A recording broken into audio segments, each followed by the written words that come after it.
intro.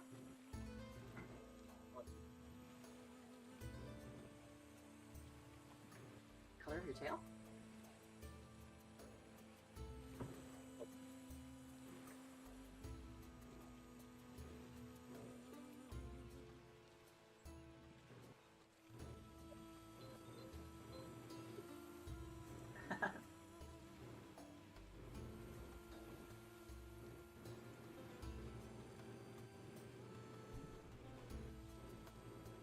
Gotcha.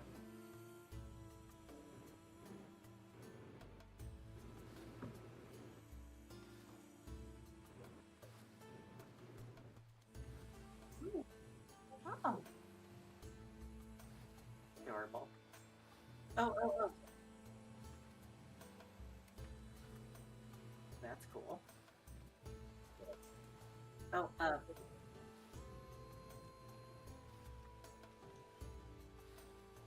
let me go ahead and move to your stream right quick. Oh yeah, I'm on my computer, my laptop. I can do that now. I usually can't do that because my upstairs computer freaks out. About Twitch? About everything. Just everything? Well, remember, it stops my stream if it's not perfectly set up, and then it's like you're wrong anyway. Huh. Remember? I think I remember?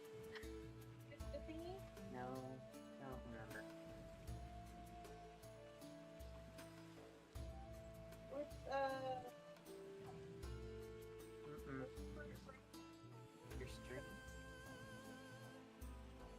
To be my B-Roy to be on one screen and OBS on another. Yeah. Yeah, it broke. That's what I'm talking about. I Spell dungeon for me, because I can't spell to save my fucking life. Yeah. Thank you. Alright, let's see.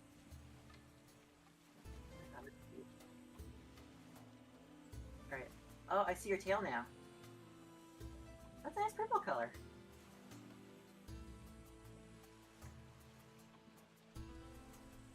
See your arm? It pops in and out. Like Edward Elric. Whoop!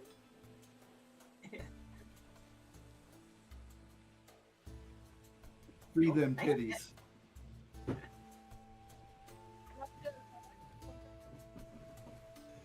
Those are really good titties. I'm not gay. What are you talking about? Is the gayest person to ever gay? Fair enough.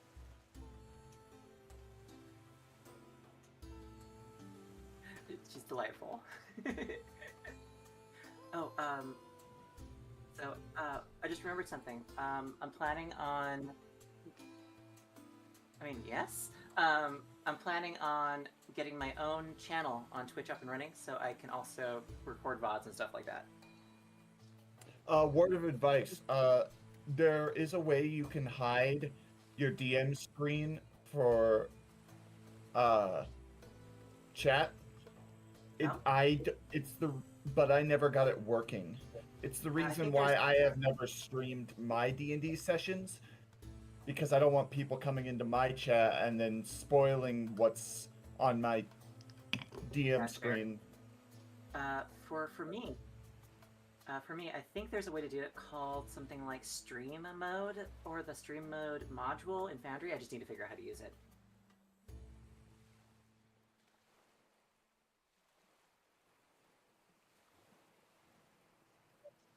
Exactly. And essentially you'll have another browser window open, but you'll be logged in as the stream mode user, not the GM. Also, love, I thought of a cool thing you could add to your game. What's that, dear? Being Sylvan? Sylvan? Yeah, the language. Yeah. Being Irish. Sounds good. I like that idea, actually. Alright, we all set? Yeah. Awesome. Let's go.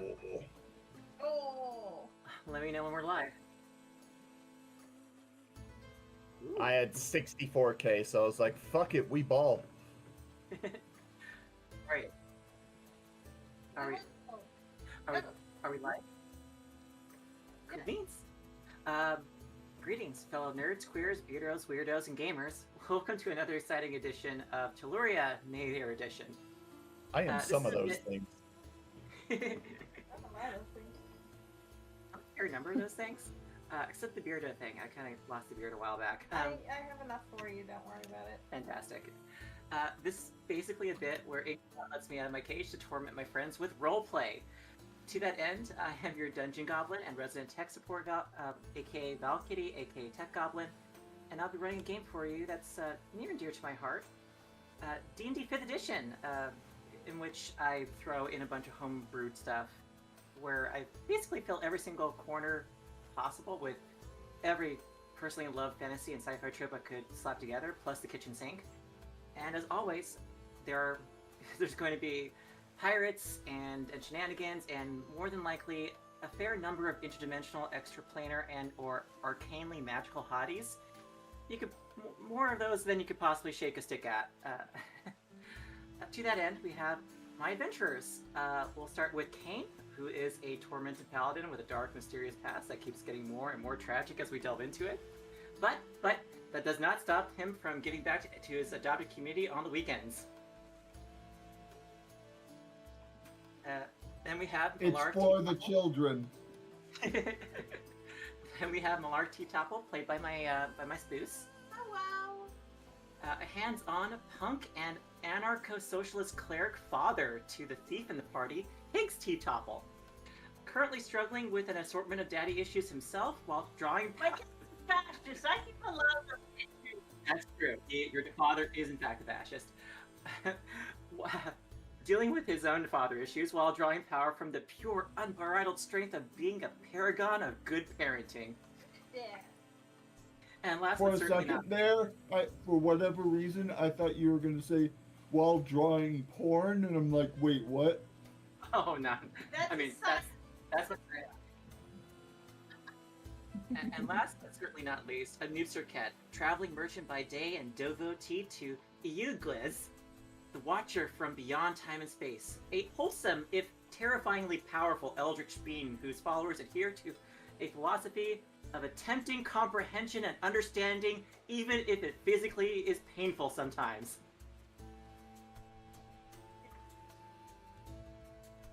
So many eyeballs. So many impossible eyeballs from impossible corners. And that's the party.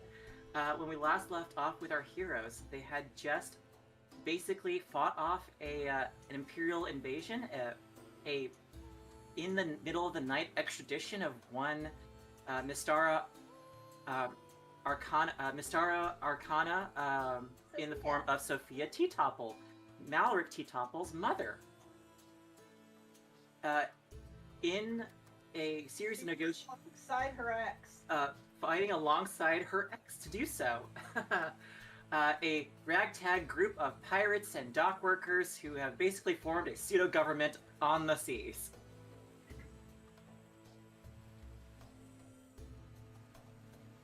What came about from this tense negotiation was the release of one Emra from prison, being held on behalf of the evil empire, the Vandrian Empire, for international crimes, including that of grand theft sailing ship. Seeing as the Valid. Vandrian... Oh, keep going. No, I just said valid. Like, she was valid. Seeing as the Vandrians are terrible, terrible local guests to their host nation, they've decided to look the other way and release Emra under the cover of, oh no, she escaped. Never saw what I would do.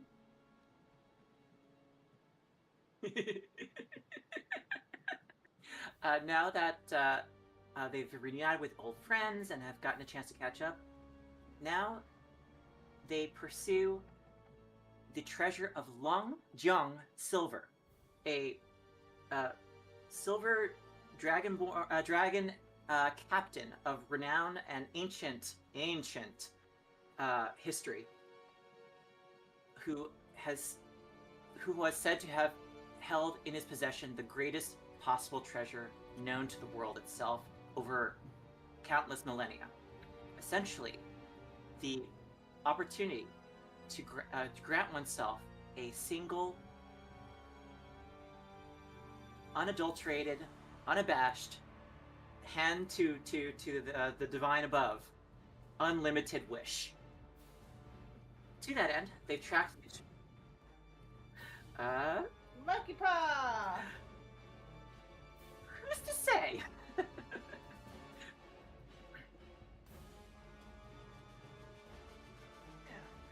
So, I have plans for if you guys ever get the chance to make that wish. It's gonna be. I'll It's be gonna be real with you. If I ever find this infinite wish cheat, I'm gonna try my best to destroy it because no one deserves that power. That's true. Gotta be a second one.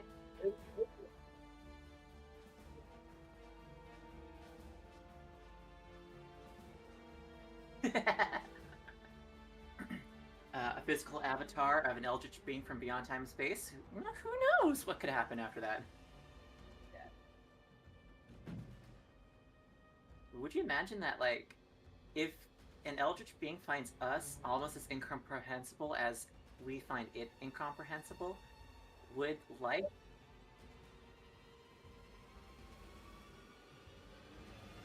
Mm-hmm. Depending on the Eldritch God, if the god goes mad, it has outrageous consequences on wherever he resides. Just being around it could literally shred the fabric of reality. I mean, when you think about it, the Watcher does observe your reality through the eyes of its followers because, well, observing your reality through his own power of observation literally changes your reality. So, yeah.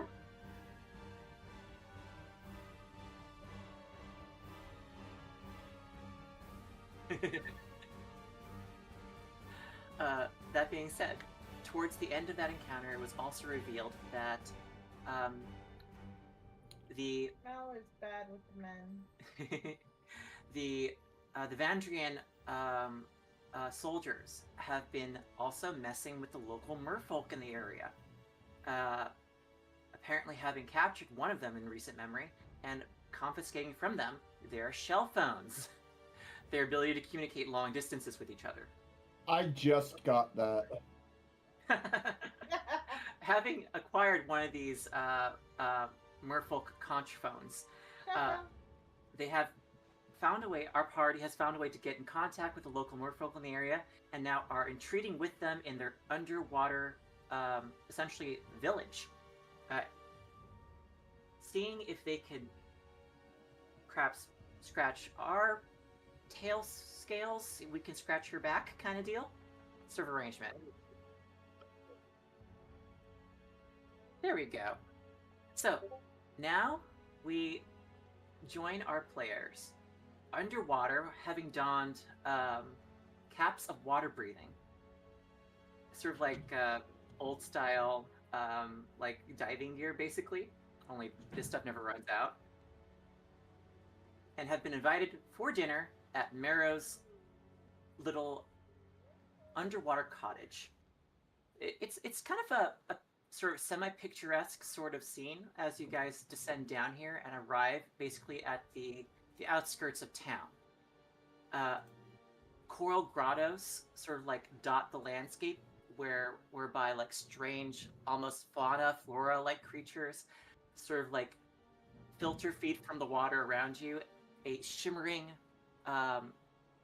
iridescence sweeps across the bottom of your cove here as the tide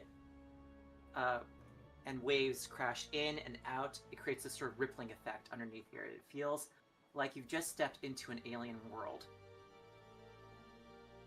one of you has been blessed with the tongues spell.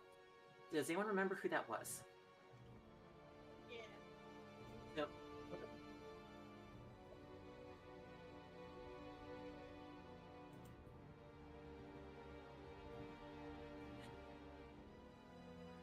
And so, given the spell, the ability of universal translation, our Anubster Ket is the only one here who can understand Aquan.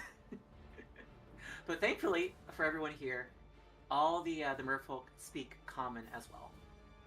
They're just gonna throw shit at us in Aquan. They're just gonna throw shade at you. Yeah. Marrow invites you all into her abode. She shoves a large boulder out of the way, and like ushers you in with like tail flicks and like hand motions inside.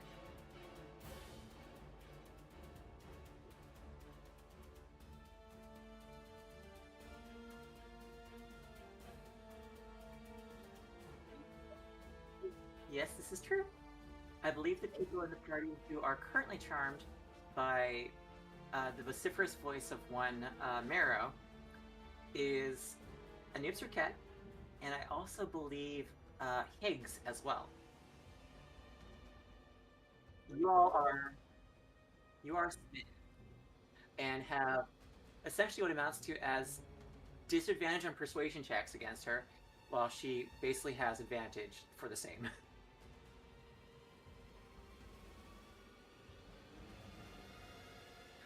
You all you all swim inside of her little grotto. She closes the boulder behind her, and she swims up into like a hollow cavity at the top of her sort of coral residence. And it is a space where there is air and small little like studded rocks that act as tables that stick up out of the water.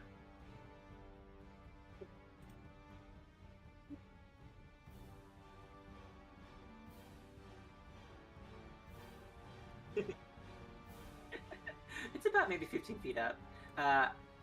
As you drop your armor and you swim up, you disrobe, and suddenly you feel very much lighter. Essentially, more or less, you have a swim speed at half your walking speed. Unless you are like.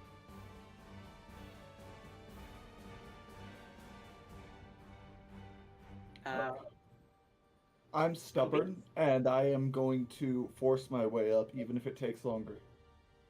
I don't need to breathe, so I'm good. How heavy is the armor you're wearing?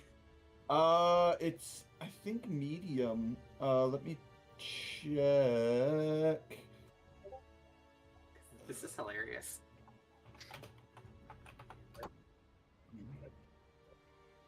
It's true. That being said,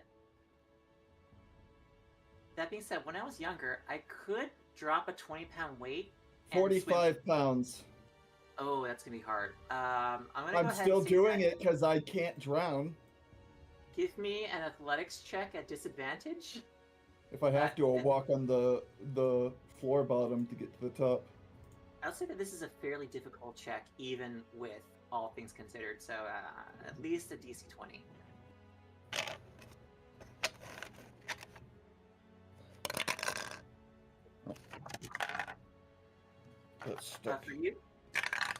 For you, no athletic check needed. You just have a flat swim speed of 15 feet.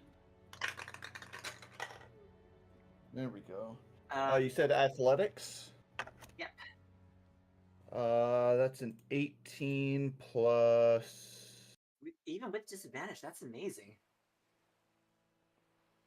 Yeah, it was a 19 and an 18. My God. Athletics, that's plus 6, so that is a. Okay, so. 25. Describe to me how you manage to basically tread water while wearing 45 pounds.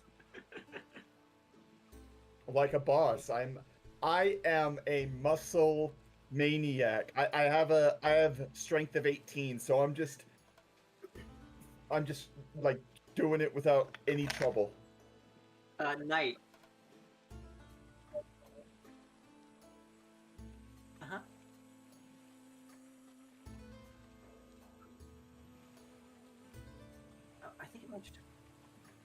I know this one. I know this one. I like that movie.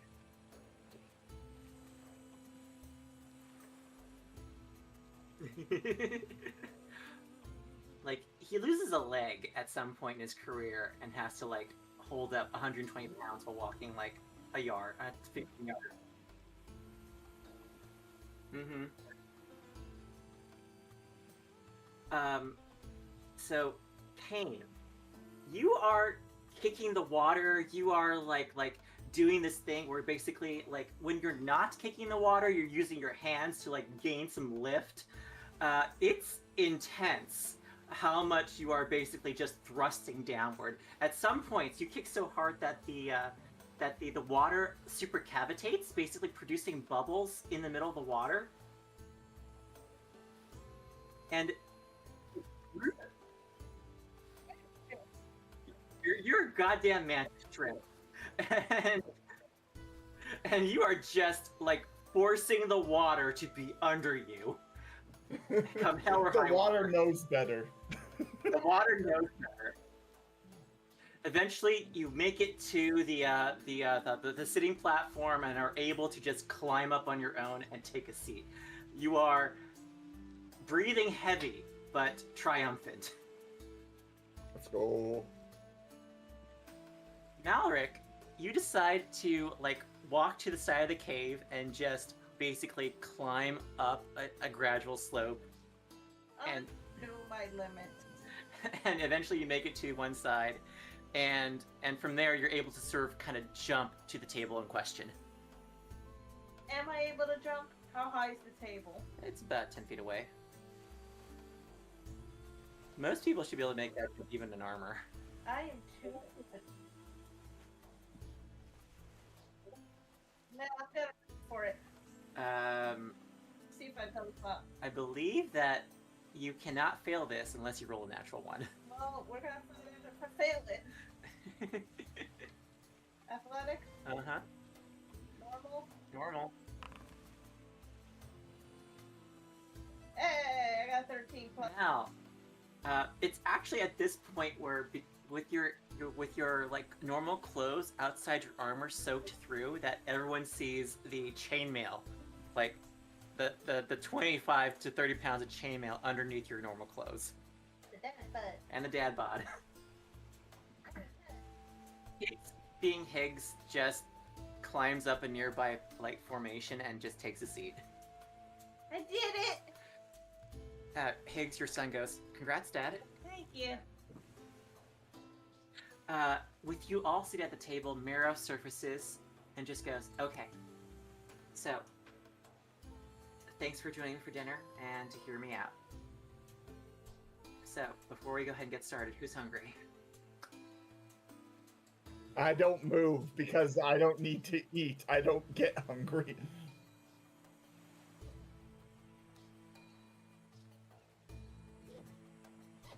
Okay, so we have... You did say that the rules were not Fey-like, so I will partake in some.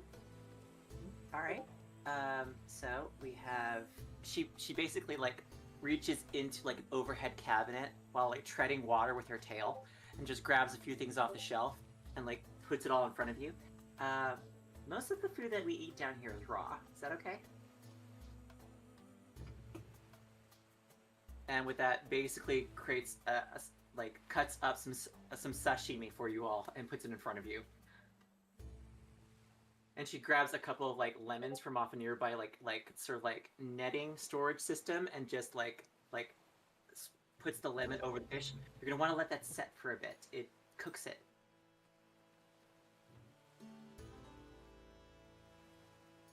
And so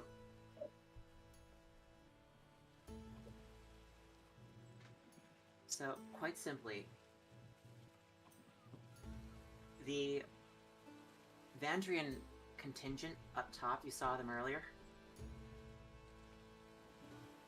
I mean, yes, for the most part our grievances have been, one, they dropped anchor in a populated town. That's not great.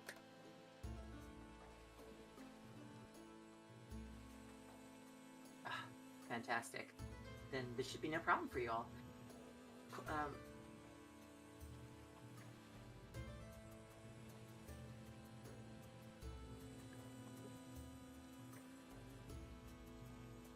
believe that their mortal forces are something on the order of about 20.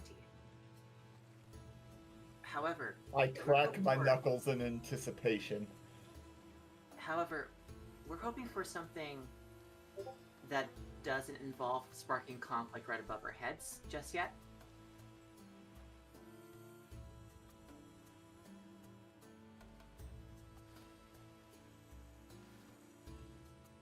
More or less, yes. What we're hoping to do is Colonel, I'm trying to sneak around, but I'm dummy thick, and the clap of my ass cheeks keeps alerting the guards. Metal Gear. Snake. For the most part, we have several of our town's members who are being held prisoner in the hold of their ship. Ideally, if you can free them and allow them to escape, and simultaneously, if you can find a way to lure their ship out of the harbor, then we can take care of it. But until then, they're basically holding us at depth charge point. Oh, that's not good.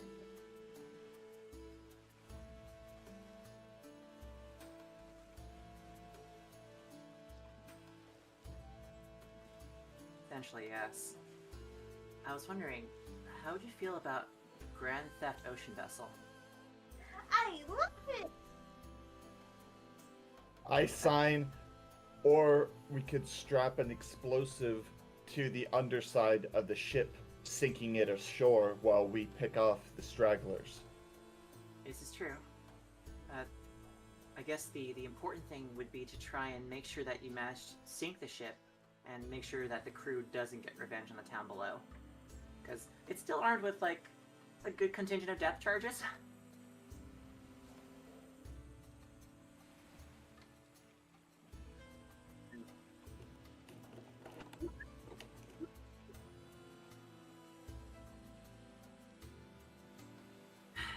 Not really. I mean, they pretty much...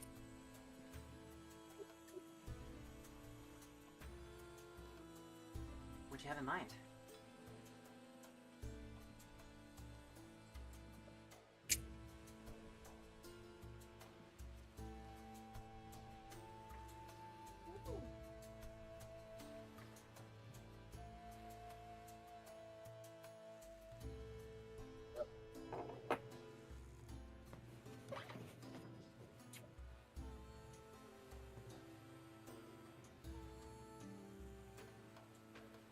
Oh, I see what you're getting at.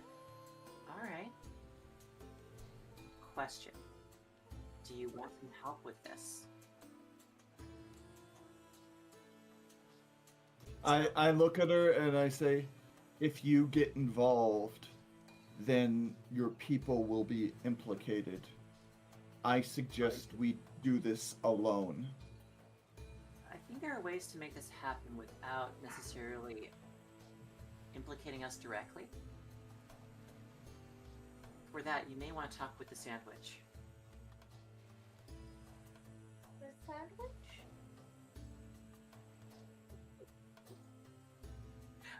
Sorry. I face palm and then just massage the spot between my eyes, like on my nose. Her name is Curl. The Witch of the Sands. Oh. It's just... No, it was perfectly intended as a bit of wordplay on my part.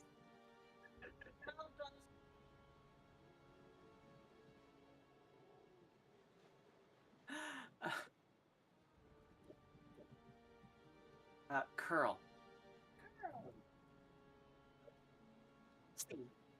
See. Oh, like the curl of a wave. If you'd like, I could introduce you. And they could probably leverage some things to help you out. Like, let's say, some marine biological muscle power.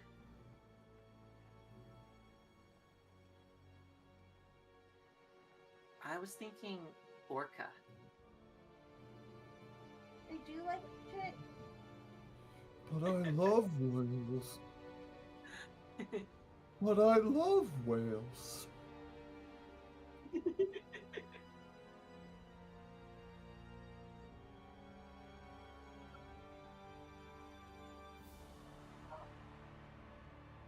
Fantastic. Wife, you work tomorrow. I do, but I can probably go until 11. Wife, work tomorrow. Exactly. Just putting it out there. I know.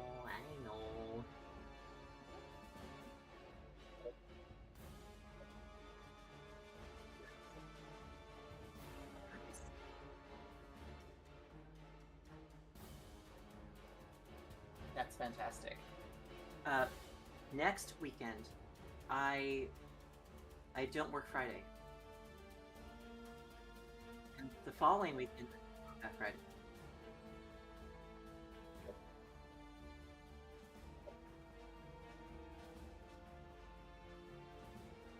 I would love that. So, I think here's the plan then. Let me introduce you to the Witch of the Sands, the Sand Witch, and see what Well, again, looks for a sandwich. you can see about.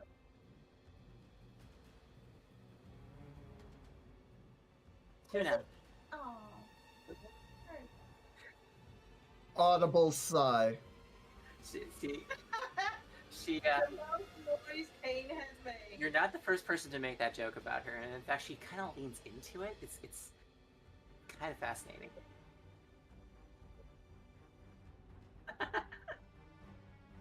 Mal grabs 2 slices of bread from a waterproof bag he carries and starts making a PB&J.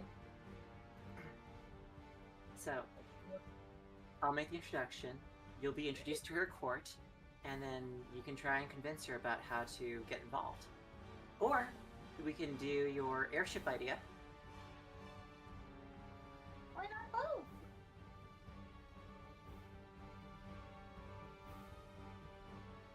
I like the idea, honestly. It could be.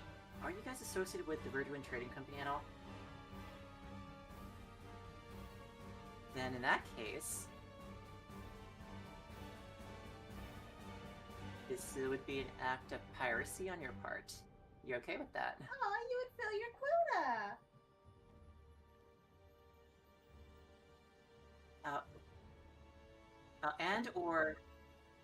Well, because the Verduin Trading Company is also our pseudo navy, technically speaking, you're just keeping our water safe. Yeah.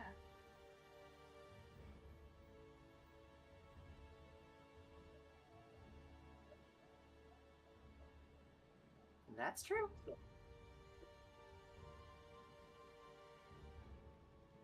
So, fantastic. So then, Operation Collapse Vandrian transport vessel and turn into a coral relief is a go? Yes. Excellent. I I'll go signed for the environment. ahead. In that case.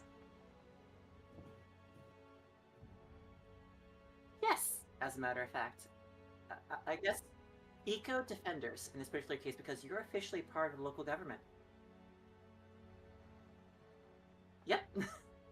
Captain Planet, he's our hero. Gonna put pollution down to 0. Only Earth, water, fire, wind, heart. Go planet! planets. What was the scariest one? I unironically loved Captain Planet.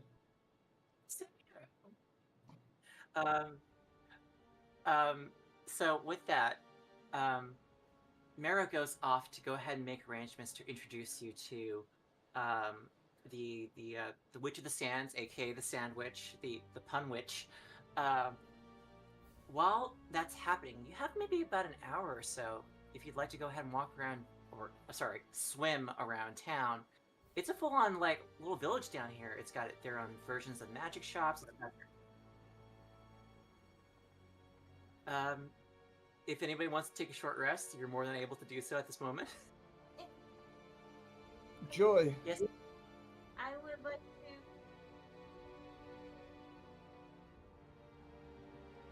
You would like to make sandwiches for all the mer kids. Okay. Ellie, can't give punch tuna. For those who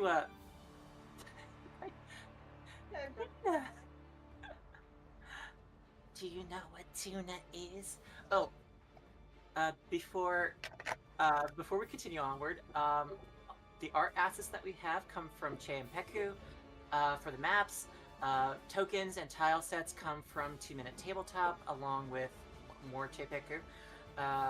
Character avatars, like players, are usually from Pit Crew. Mine is by Nana Lovebug. Exactly. And most recently, I got a preview version of the Tome of Hags from Quill's Tiny Quests.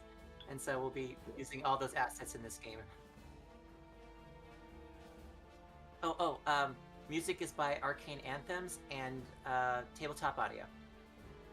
Okay, that's interesting. My microphone broke for some reason. But it's fixed now. Oh no. So to that end, you go ahead and finish your sashimi. You end up like making what amounts to as fish sandwiches for all the local kids. They never had bread before. Yeah, making PB&J, making sure that are allergic to peanut butter before making PB&J. I'm pretty sure and that not our celiac. I'm pretty sure that that as you ask for like food concerns and like allergens and stuff like that, they're just like, what the heck is that? They just start taking this stuff out of your hands and biting into it. Get ready. I think I have. Oh boy. I did not think this was true. Addicted. I get ready to cast Lesser Restoration just in case. Sounds good. All the kids here are basically little gremlins with fishtails, and they absolutely go nuts over it. It appears that the bread has given them the zoomies, and so now you have a bunch of like dozen-ish kids basically swimming around town, like full of energy. Yeah, make sure that the sandwiches are either dinosaur shaped or fish shaped, because those are the best sandwiches. That's adorable. So then, anyone else want to do anything around town besides feed a bunch of fish kids a bunch of bread? Gotta make sure it's not tuna. With our communicators, does it reach all the way back to our home base, or no? It does not. This city is not connected to the network. Okay, never mind. I will find a spot and meditate and pray to my god. God's eldritch being thing. You go ahead and find yourself in what essentially amounts to as a sandy sort of like clearing at the bottom of the ocean. All around you are sort of like various corals, sort of like, and seaweeds sort of like waving in the current of the water, sort of back and forth. And as you go ahead and meditate on sight, on seeing beyond, you begin to realize that the number of eyes down here, there's so many of them. Everything has eyes. That clam over there in the corner has 200 alone. And you sort of like begin to like contemplate new ways of seeing the world from the perspective of these creatures. And you wonder if somehow maybe your eldritch being, Yuguez, is somehow similar in a way that is how these creatures are as alien as they are to you. Maybe Yuguez is alien on another level, but similar to these creatures in some way. Interesting. You contemplate that idea for a few minutes, and you sort of like look into yourself. And as you do so, you're sort of like the ocean sort of like fades away, and you're sort of like left on a dais of sand, sitting in a black void.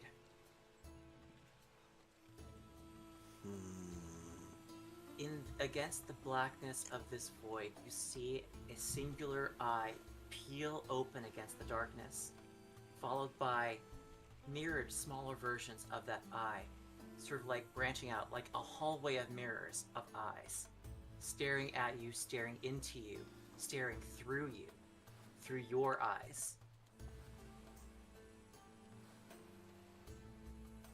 What do you do in this space as you commune with your eldritch being? The bird of Hermes is my name, eating my wings to make me tame. I look out into the eyes, and I peer into them as they peer into me and through me, trying to garner an altered perception of myself through their lens.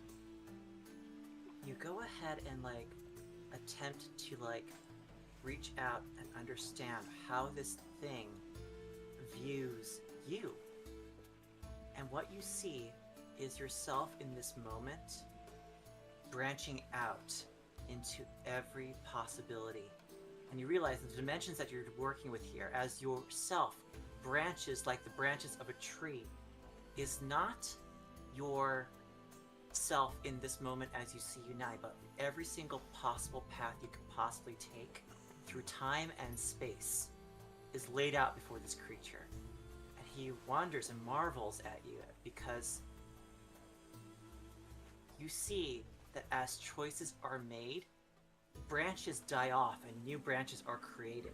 You are literally forming and shaping your possibility with every possible choice you make, changing the shape of yourself in a way that Iguis cannot. It is eternal, it is everywhere, it is omnipresent. You see it spiral out like a great tree that is composed of even more trees and even more eyes that end in like the leafy stalks of that tree. And you see that it sees all of reality as a singular line, boring. And he's fascinated that your line can change shape. Interesting. This is definitely a new perception to things that I would not contemplate. Go ahead and gain inspiration. Hell yeah. Also, points of psychic damage. How many points? 2. 2 points of damage. What's that here? Yay. Inspiration and psychic damage. All in a good day's work. So, Zora, you said you wanted me to do something for you. What you about to do, love? 'Cause you're about to go to sleep. As I take another sip of this vodka. Ooh, vodka. It's the outer space vodka. It's from the alien head. Nice. That's shit. Anytime I think of hear the word vodka, I just think of the Crystal Skull vodka and how much of a fucking joke that was. You know what's funny? I could buy a fucking Crystal Skull vodka. And here's the thing, from what I've heard, it's actually pretty decent. Even with all the hubbub of what Dan Aykroyd says about it. I heard it's vodka, you know, it doesn't taste any different. See, that's the thing. Maybe it's just me with the amount of different alcohols that I've tasted. Yeah, I'm hearing that too. So, like, the outer space vodka actually does taste different than, say, like, Grey Goose. And I've had that. Oh, okay, interesting. I think what's going on here. So, like, the other thing I can say is, sure, I will message Zune after stream whenever that is, as long as Zune's around. The other thing, so, you know how I ordered that bottle of bourbon whiskey from Ice Nine Kills and Matthew Lillard? It's shipped today. It should be here Saturday. Hell yeah. Let's go. I'll take pictures.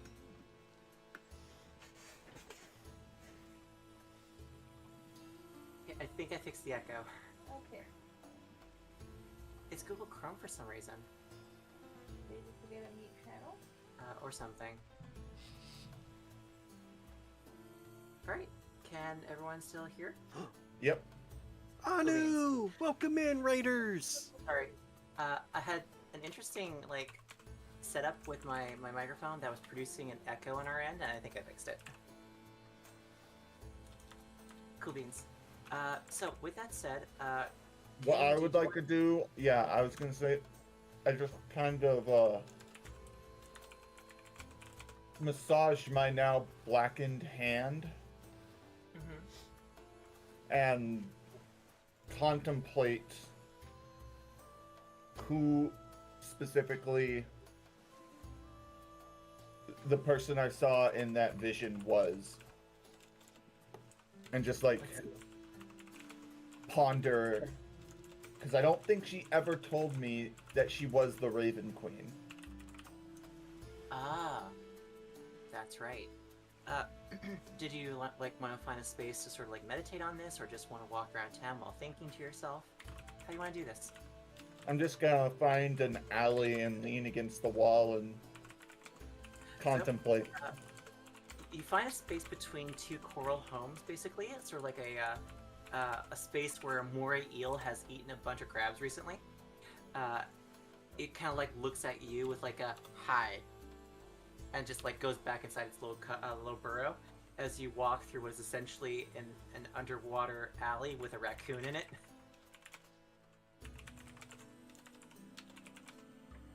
You go ahead and find a spot between these two homes. It's again. Hold on.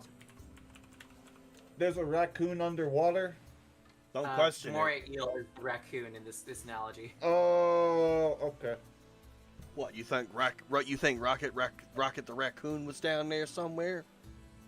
That'd be funny. Stealing someone's tail. Or prosthetic leg.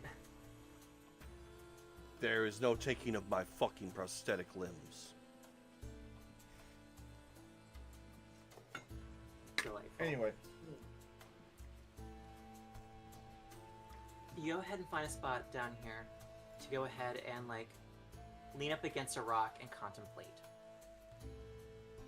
Go ahead and dig into your most recent memories from having died, and partially the reason maybe that you came back. Go ahead and give me either a history or religion check. which one of those am I better at? The sandwich to give him advantage? The help action? No. No. History or what? Religion. Or religion? Same either way, so. My dice keeps getting stuck. There we go. That's just a flat 8. I don't get any It's- modifiers. It's hard to put into like some sort of context where you might have seen this person before, or maybe have seen something resembling what this deity is. It's got to be a deity of some type. You know that for certain. It's too closely associated with death and what you think would be the Shadowfell, at least the barrier between the Shadowfell and maybe something beyond, to be anything but some sort of deity or some sort of goddess or some sort of like divinity of some kind or another. With that end, though, the exact like sort of like history of the Raven Queen is kind of shrouded in sort of like metaphor and sort of like spooky stories like Shatterkai would tell children growing up in the Shadowfell kind of deal. It's the equivalent of meeting face to face the Baba Yaga or something along those lines, some sort of legendary boogeyman type figure who is, in your culture at the very least, respected, but also like there's an air of caution around this figure. So it maybe have been delivered to you by a different name, or by a different metaphor, or by a different sort of the equivalent of "she who must not be named" kind of deal. You don't say the exact words that spell out Raven Queen kind of deal. You try and avoid that as much as possible, because as much as she favors the Shadowkai, drawing her attention is also not necessarily something you'd want, because she is associated with death. So there's something there, but you just can't make the cultural connection just yet. Maybe if you talk to Emra more. If I get the chance, I'm gonna do that. Perfect. That being said, go ahead and gain inspiration for you this moment. Also, a loved one, also inspiration to you for feeding the kids. Also, I'd like to check if I have any voicemail from my dad after that scathing review I left him. Voicemail. You go ahead and tap your cufflink, your comm link, literally a cufflink on your ear that allows you to talk to people from farther away, and basically the equivalent of a busy tone comes up. Okay, that's fine. I don't need to hear his voice. You're out of area. That's fine. I would like to stay out of area as long as possible. It was just a good zing. Well, on this side of the world, there are no lines that lead back home, so you're pretty much golden. I found my heaven, my paradise. You also get the impression that your mother also chose this spot in particular because it is literally impossible to get a subvocal telegraph line across the ocean. yes, across the Devil's Spine, which is an active volcano. The conch shells. Do those work across the seas? They do, as a matter of fact. Oh, wait, I do have two of them. I will not forget to give one of the two back to Marrow. Done deal. Marrow accepts the conch and says that she'll go ahead and deliver it to the family that this belongs to. In the meantime, she goes ahead and grants you her personal conch number, basically her personal conch glyph symbol, a set that allows you to contact her with any conch available as long as the glyphs are inscribed. I thank you kindly. Okay, you got her number. AKA, you got Marrow's number. I mean, like, I don't have a problem with giving the mer folk some D. We all got scales anyway. It is true. And the default for this world is basically polyamory, just Aren't like you- everything. Okay, I was gonna say, aren't you in a relationship with someone? You also forget my god is a god of chaos. Sure, we can have partners, but that doesn't tie us down to one specific person. It's true. In fact, it's very unusual to have someone who is just devoted to one person. They exist, and it's valid, but it's a little rare. Is that just in general, or is that for his cult? And say like that's also just my character in general. My character has slept around. I am a merchant. I either get it's the term is gas, cash, or ass. No one rides for free. Mm-hmm. So And it's perfectly legitimate. So it doesn't matter. One way or another, transactions will happen regardless if it's for pleasure or for business. The money's always flowing one way or another. Typically speaking, people sort of like really only get up in their business about it if it's like, you are the last of our line. You must marry this person. We've arranged a marriage for you. Have fun. Yeah. That generally doesn't work out too well. But there are a lot of like really like, especially in the noble families in the region or like prestigious military families, they'll do that sort of thing. But for the most part, it's just declare your intentions before the town and you're married kind of deal. And if you want to marry him and her at the same time, you're all married. Oh my god, it's Futurama, the beast of the billion backs. For the most part, yes. Oh God, I guess technically speaking, yeah, that is the case with you guys. Everyone is essentially tapped into a beast from beyond time and space that basically transcends reality. But there's no STDs to be had. We got clerics for that shit. Okay, that being said, focusing in on this now, we now transition to our next scene.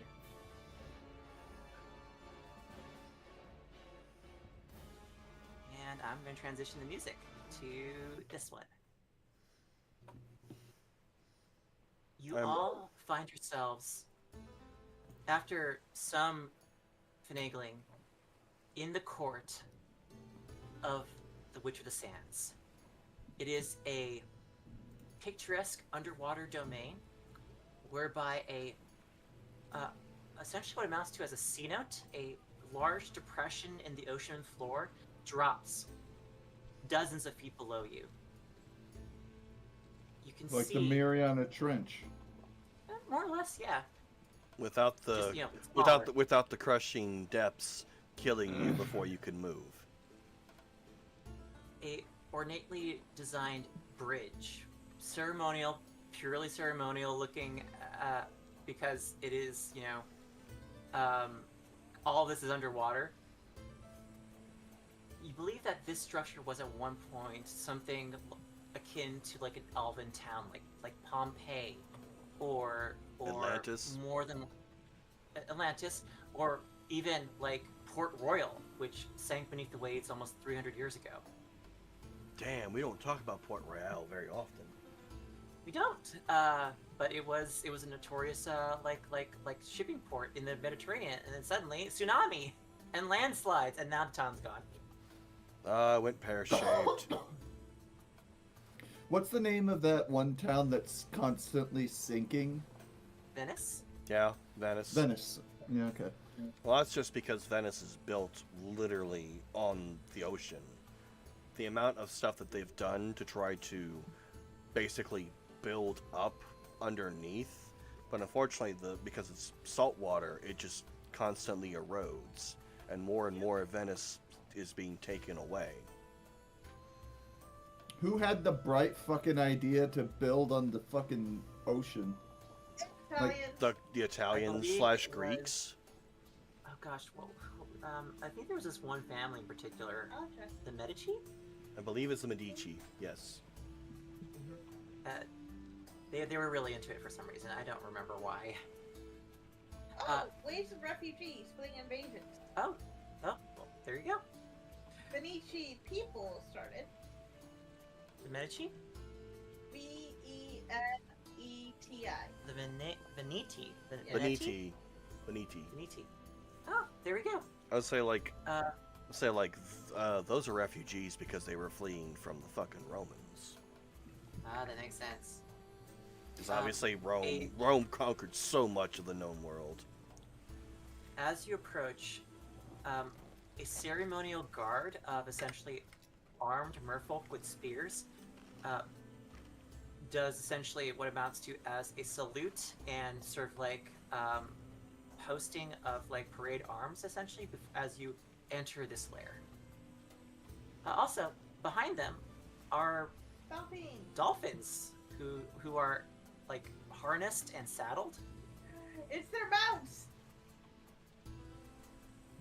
The dolphins first are time, going a to war.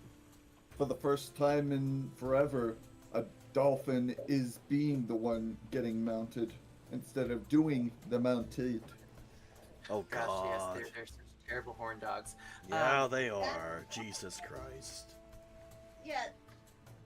A lot of that came from speculation and lies. There are so many things, but I can dolphin out later. Sounds good. I watched a video on YouTube. I don't remember the name of the guy, but I watch him all the time. He covers a bunch of different animals in nature, and he covered the dolphin, and it has been known to happen, but it's Yeah. not common. Yeah. Is it the black gentleman? I forget his name. Yes. Yeah. Oh, He I does- like him. I like him. Yes, no, he's fucking amazing. I love his shorts. Send your ass back to God. Straight no such- cap. His the way he says everything is just like I need this shit in my life.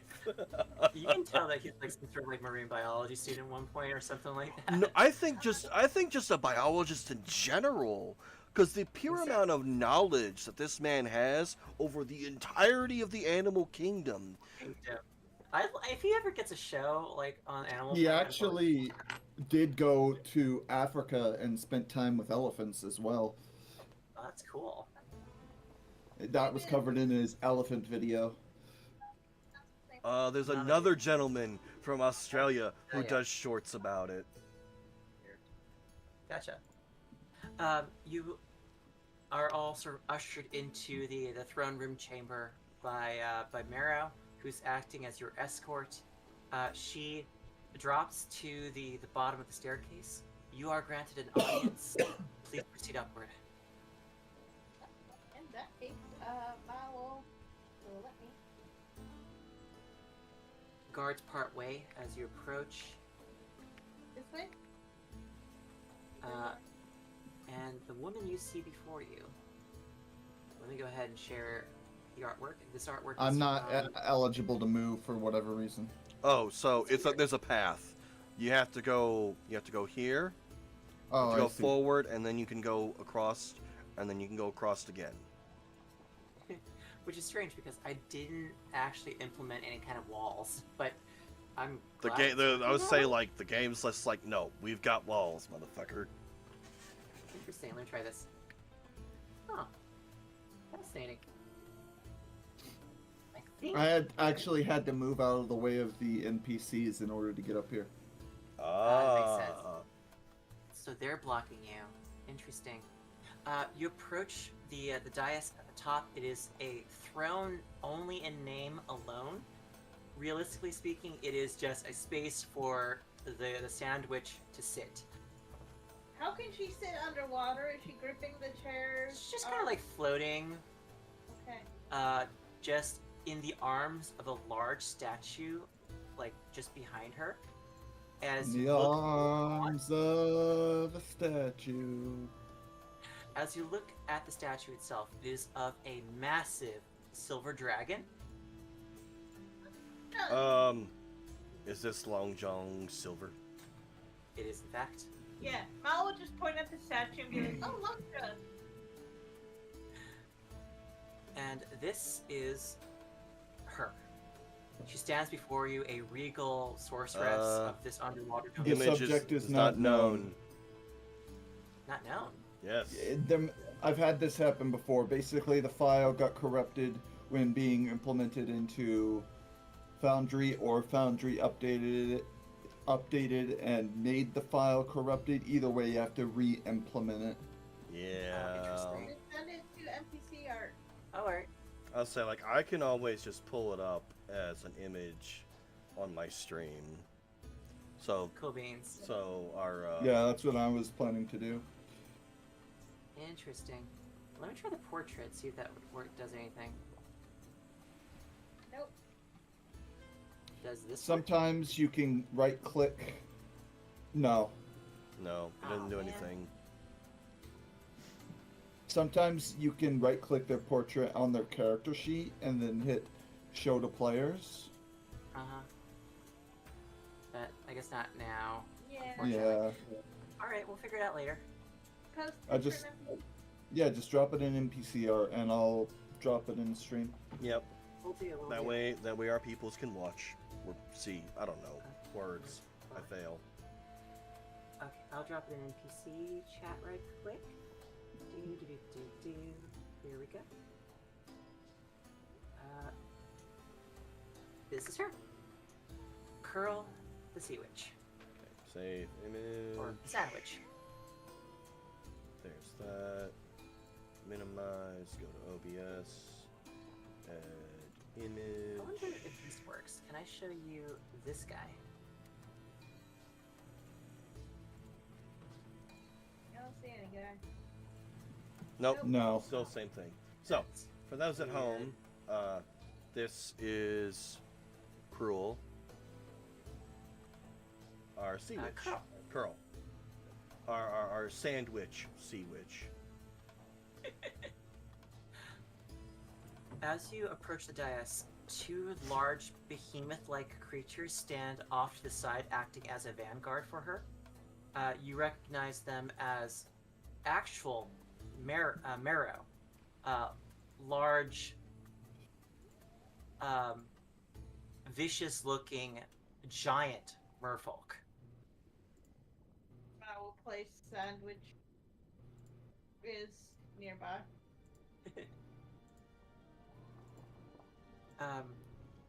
She sort of waves to you to sort of like rise up to her and says, "Greetings and welcome." I bow respectfully. I'm just kind of Greetings. looking at the two giant creatures next to her. Are those krakens? Not krakens, but marrow. Imagine like a merfolk, but bigger. A feral marrow.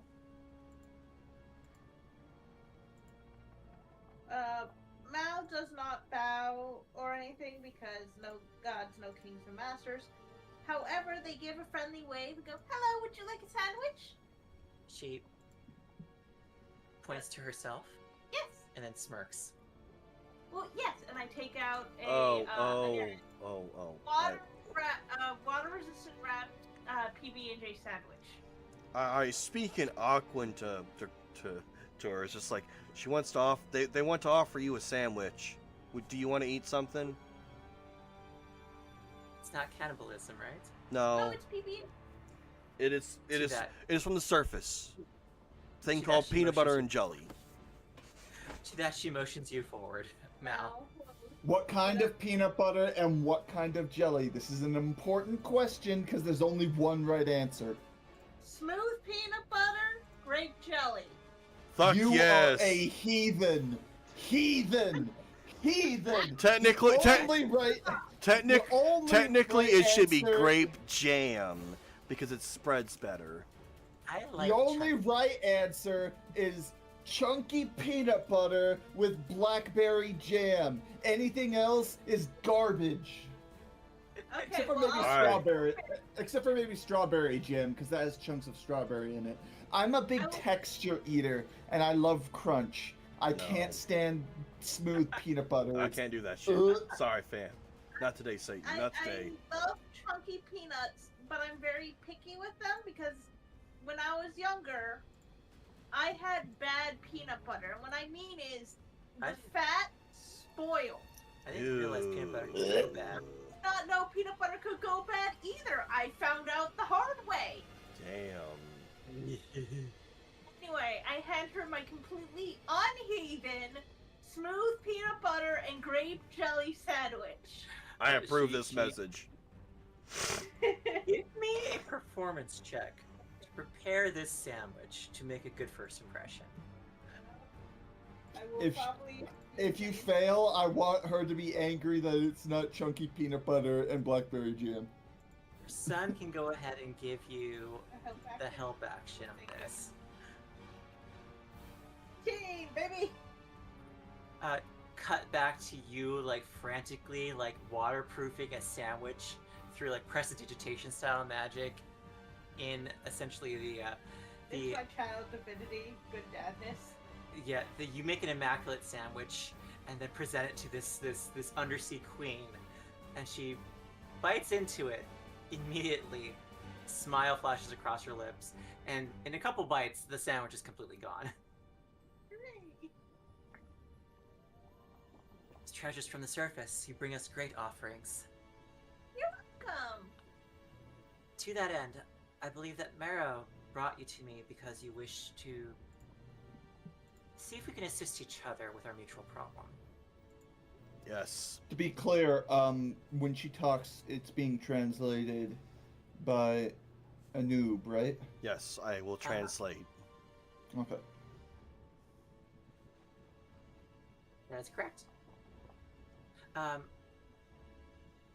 So to that end, how can we assist you? We want to get our people back, and we'd like to do so without anyone getting hurt, if at all possible, but we also wish to make the Vandrians pay. Well, we've already sank one of their airships earlier today. An envoy of the merfolk, Marrow, she said to come talk to you, maybe using your orcas to help us. We have an airship that could also run interference, tellurian their ship out to sea, where we can plant explosives and sink it away from the merfolk village. Do you happen to know why the Vandrians are here of all places? It may have something to do with one of my members' mom. Ah, I see. Hi.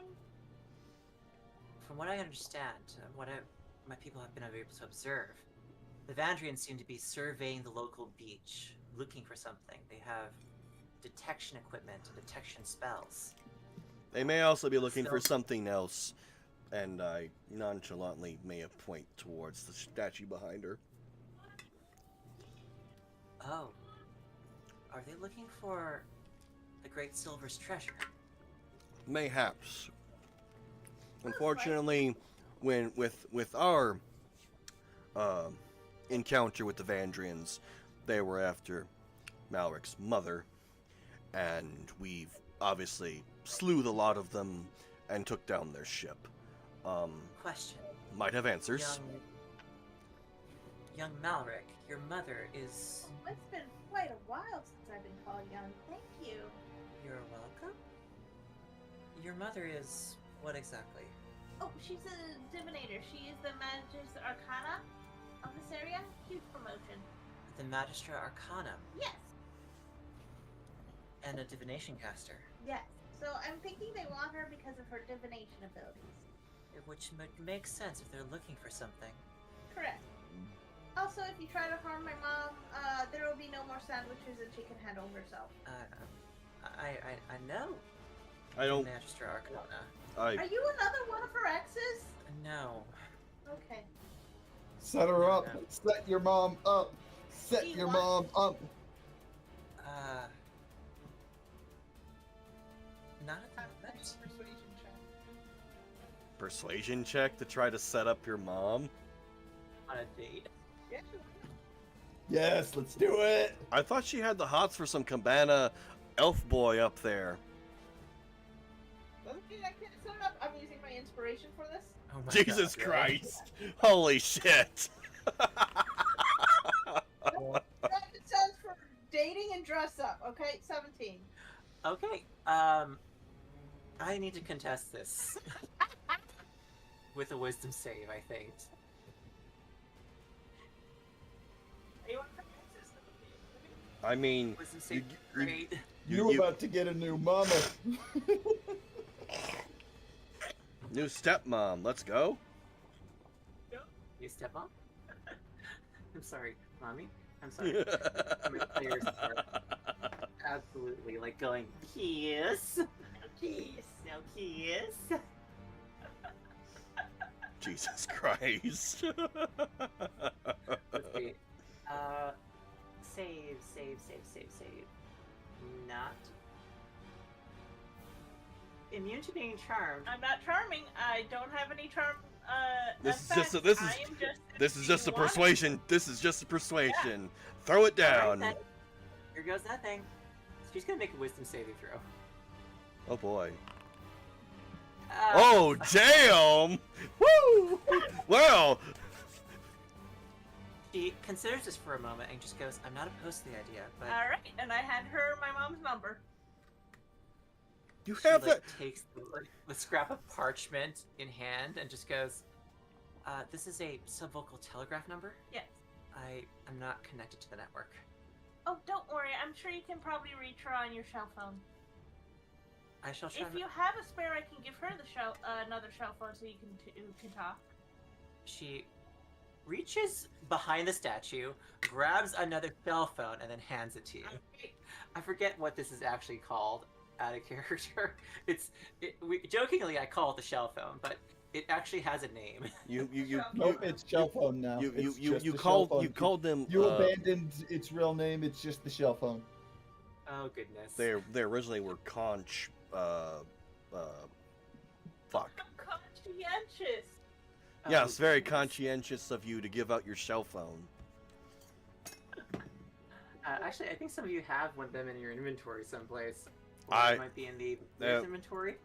It might be the party's inventory, although That's I did have both conches at the same time, so I'm Gotcha. checking my bag of holding. Let me see. it might be the party. Nope, it's not in my bag of holding. My guess this is in the party inventory. Once you guys get it transferred over in D&D Beyond, I'll go ahead and re-import your characters, essentially. Cool. I haven't updated my character on D&D Beyond, so this character sheet is up to date. Would you like me to then update your D&D Beyond character with Kane here? No, every time I get something new on this character sheet, I mark it as to not be edited through character transfer. The only time you need to update it is when I level up, because that's when I Sounds- update my D&D Alright, then. Beyond. Sounds good. Then I'll go ahead and transfer those shells to a noob circuit through D&D Beyond. Okay. D&D Beyond. I do have a question because I forgot this was in my bag of holding. Mm-hmm. You know, it's I have a small tart sisters Sil Solet SIL. Yes, what was that again? It's a small device which produces a bubble of silence in a local area. Gotcha. Okay. It's what we were. It was what we used. We used like what, one of them. When we first found when we first got to the junkyard. That's correct. They were used to disable alarms or like anything that makes noise in the local area. And then Gotcha. Okay. So it can still be useful if we're gonna plant a bomb underneath the ship. It's true. Let's say like They There- won't there- hear there's a the specific explosion, but spot. they'll feel it. there's a specific spot that we would need to put it to truly disable it. But I'm afraid we need to get the prisoners out of the ship first before doing that, because I believe with them down in the cargo hold, that's close enough when the explosion goes off, which will also disable the rudder, may kill them in the process. And let's not. We could put the bomb on the back of the ship, That's where the blowing rudder a is. hole in it so it fills with water, and But Merfolk could like slip into the ship, free their captives, and then slip like a out. breaching charge. well, Exactly. in essence, it is a breaching charge. But here's the thing: not knowing where the prisoners are stashed on the underside of the ship, if it explodes, it could send shrapnel and kill them or hurt them. And we're trying Also a not to. possibility. Like, I do have some methods to my madness. And Here we sure, go. I may be chaotic, but that doesn't mean I need to necessarily kill innocent people that we're trying to rescue. They get maimed, that's not my problem, but no killing. Exactly. Here we go. I found the party loot table. I'm just going to transfer that over. Okay. Muchas gracias. Inventory, manage inventory. Do you want me to go ahead and, like, did you update your D&D Beyond character recently? Or Nope, I have done nothing.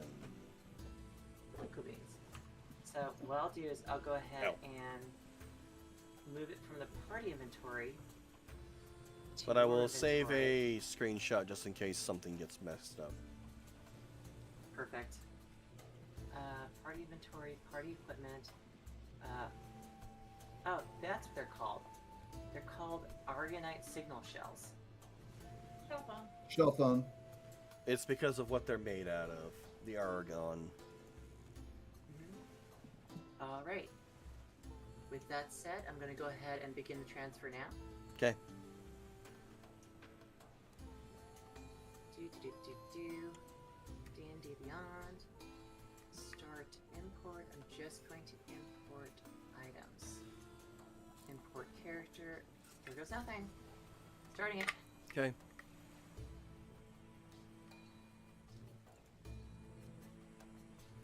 Alright. Um, You're in your inventory. Yep, the Aronite signal shells. So the only thing that I gotta adjust is the amount of platinum and gold I have, which I can do Sounds that good. at any point in time. It's fine. Cool beans. With that said, she then turns to both of you and goes, "We can offer this. Let's go ahead and move us to essentially a war room position." And she basically grabs a large piece of parchment and some grease pens, and you begin getting to work on a strategy.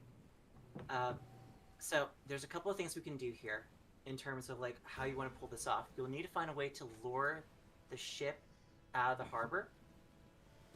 That's So, that's the easy part. We use our airship to shoot at them, not to damage the ship too much, but to get them to chase us. I was to say Exactly. we could fire a firebolt at the not at the helm, but at the tip of the ship.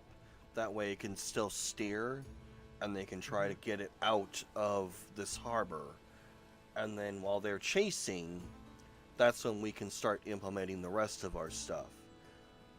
And Or, even- well, to get them to start chasing faster, we could fire at them from a distance in the ocean, so they close enough to where they can see them, but farther enough away that it's not gonna damage here.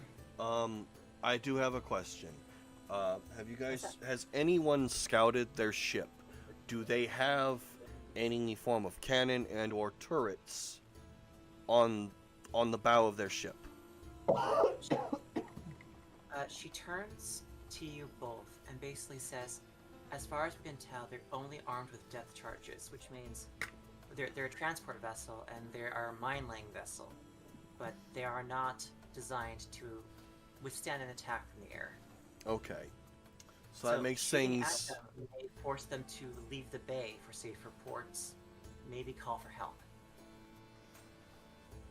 Oh, call for help. So, you know that silencing thing you got on you still?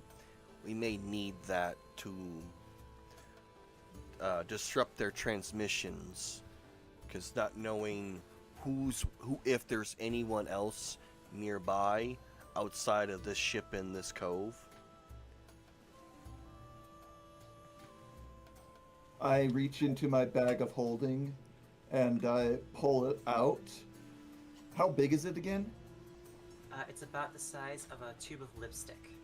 It's very small. And how it works is you place it against a surface and tap the top of it, and then from that point, a 10-foot bubble of silence forms. So we need to get that basically onto the top of the ship. We could. You'll need to find. Sorry. You need to figure out if they have some version of a sending spell or some sort of sending stone, and then hide it in the local area, and then their sending stone's useless.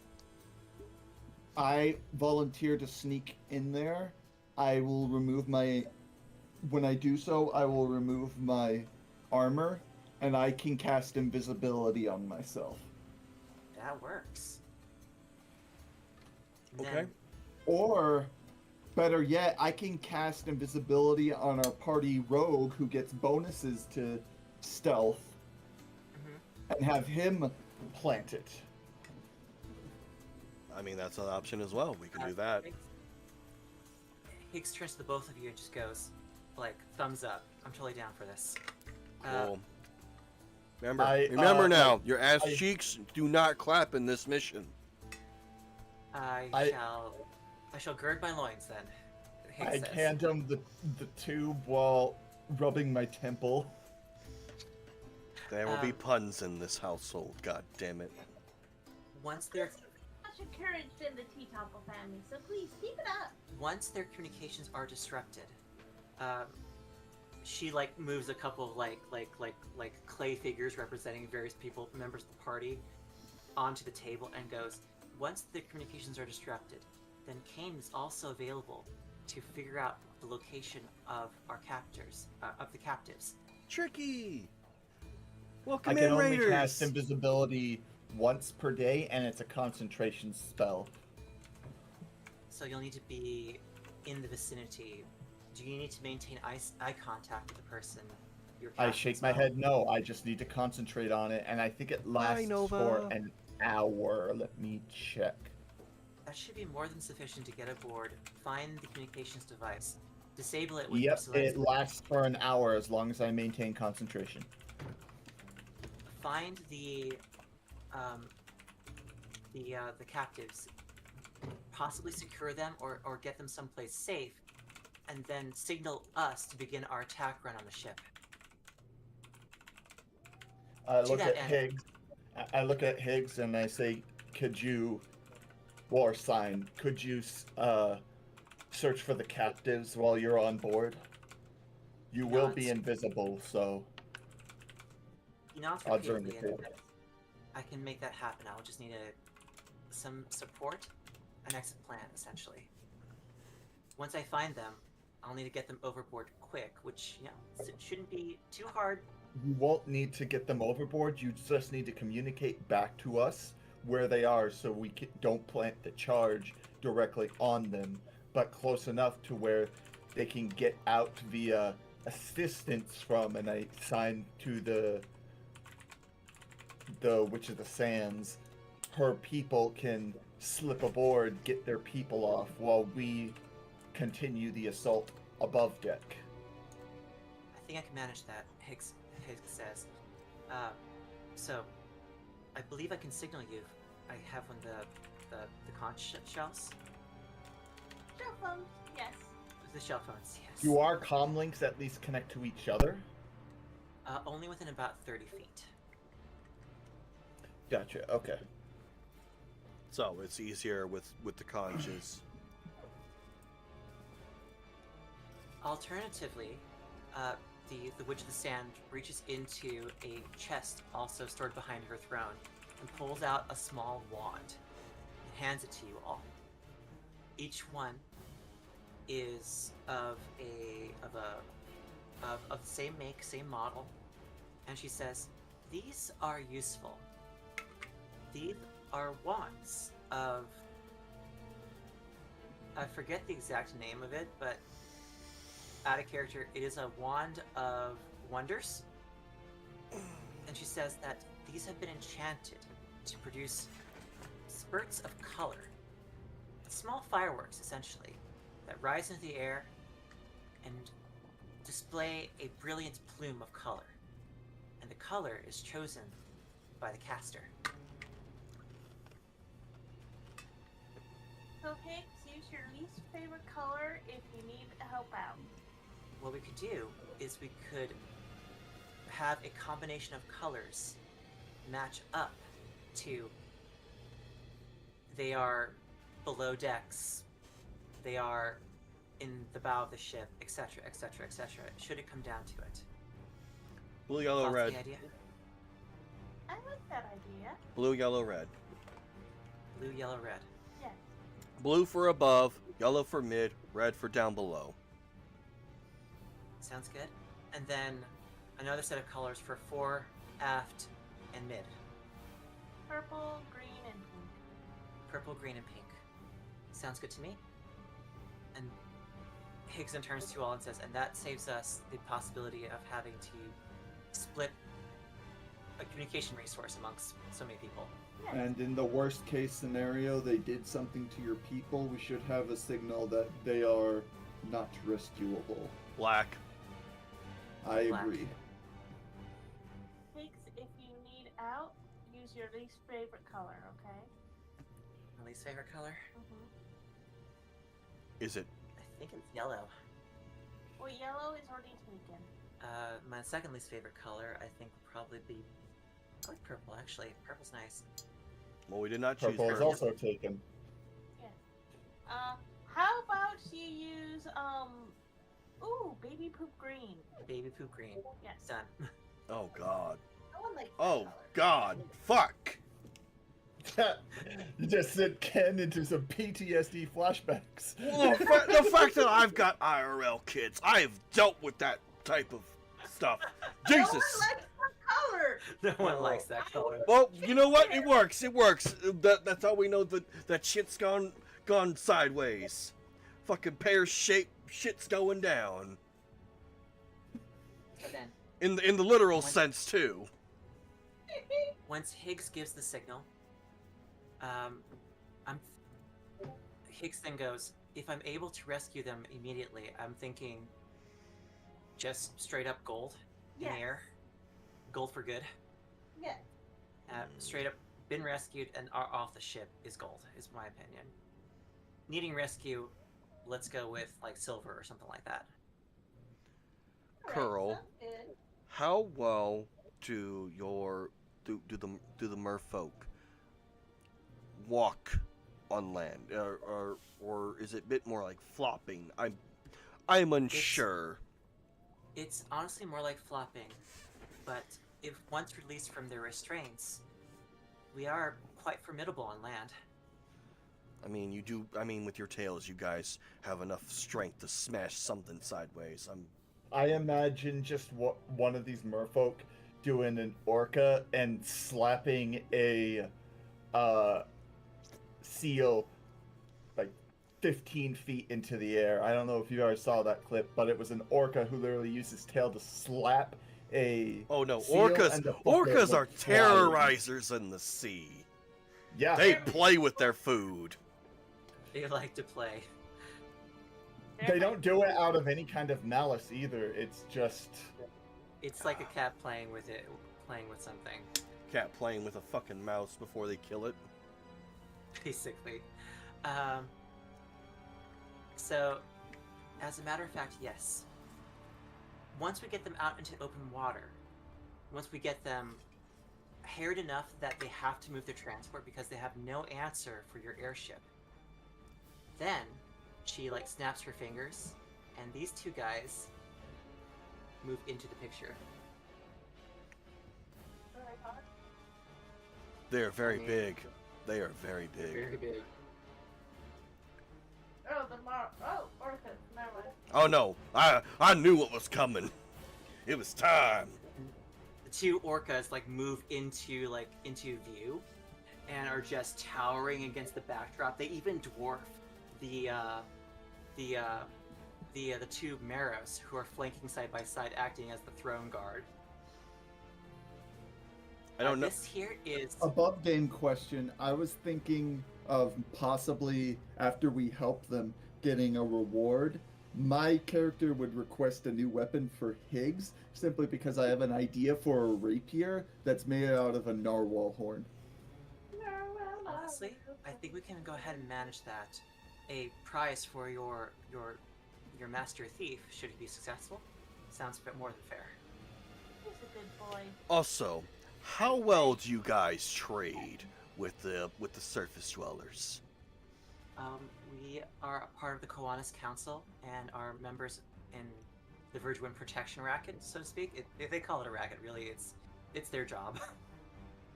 They just like being piratey. Figured I'd ask.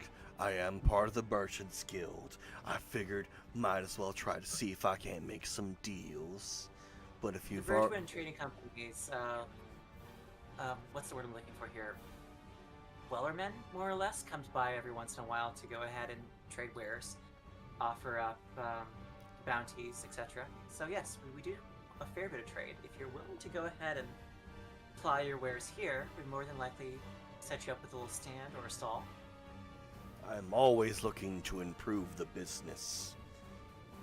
And should all of that fail, to grant you and your kin some sort of plausible deniability via sinking via Orca, I sign and... Oh, is that a sperm whale? it is in fact a sperm whale. Oh, Jesus. That is But massive. I sign and say, I'm already wanted by the Empire. I am not afraid of them. However, I look to my compatriots. That is the last thing you all need. Mal just waves that away like, don't worry about it. I'm wanted by people too. It's fine.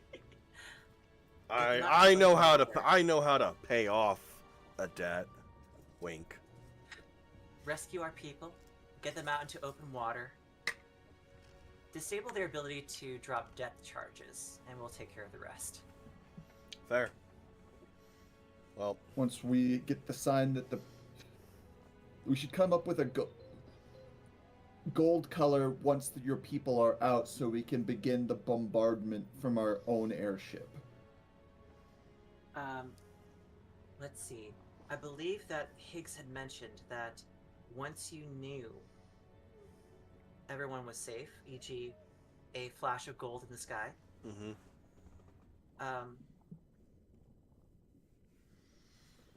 I would say that if Higgs is not able to recover them, that the colors designating where not to shoot should be taken into account, and we should aim with less powerful munitions that your ship's capable of.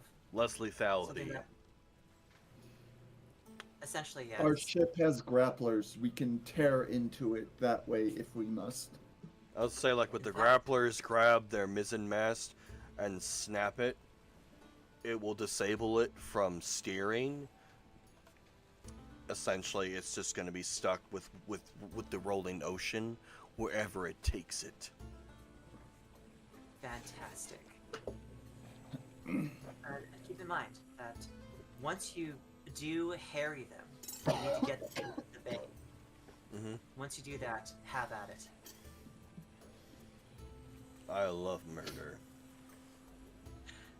To that end, I think we have a plan. We have an accord. And to that end, out of character, I'm going to need to use the restroom and take a bio break. Same. I have to take a bio break myself. Meanwhile, I've been sitting here drinking water and vodka, like just because I haven't taken any pain pills for my arm, but the vodka is taking the edge off. I know I should. I know that's what you're not supposed to do, but I'm just taking small sips. I'm not taking whole ass shots. I don't need to be drunk. Yeah. Exactly. You're just riding out the pain. Yeah, no, I get that. That's Loved one, what was the color code? Okay, I think it was like It was blue, yellow, red for top, middle, bottom.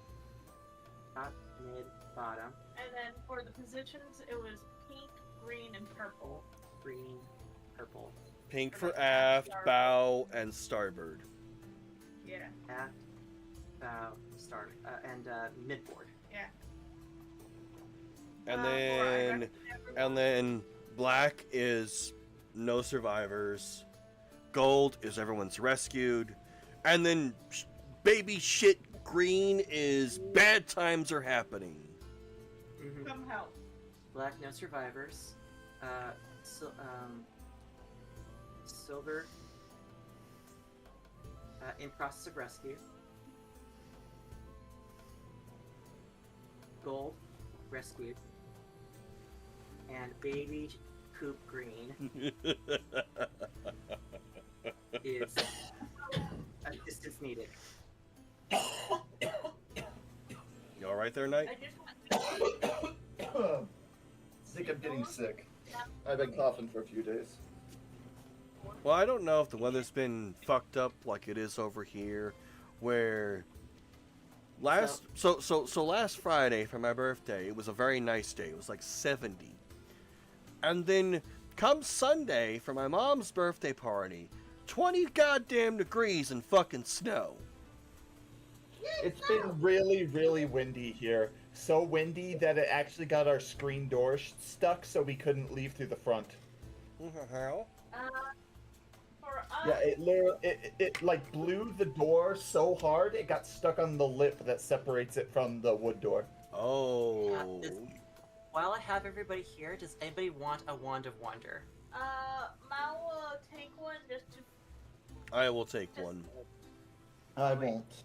I think between you three, I think we'll have enough. So I'll pass on taking one. I don't want to be greedy. Well, here's the thing. Regardless or not, it's still a usable item, and if Curl doesn't want them back when we're done, then it's something that we can use on other expeditions. I will take one out of nervous habit of, hey, I have the same thing my son has. I will know how this works. Delightful. I believe that. Let me see if I can find it right quick. I'm gonna try and see if I can add it to a Nibs or Cat's inventory first.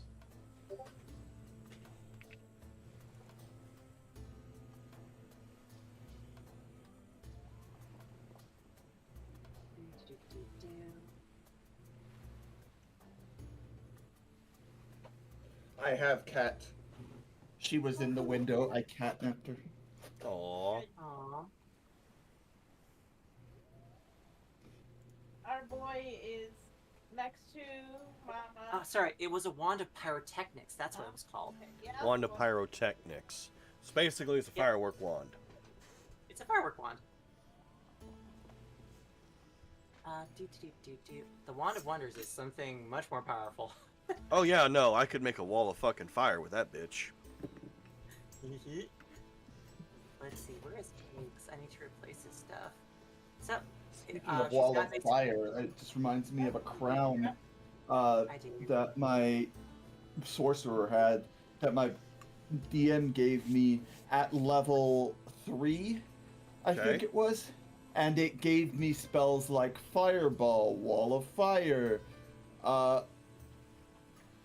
and a third one that basically makes a bright beam of sunlight, which is good against vampires.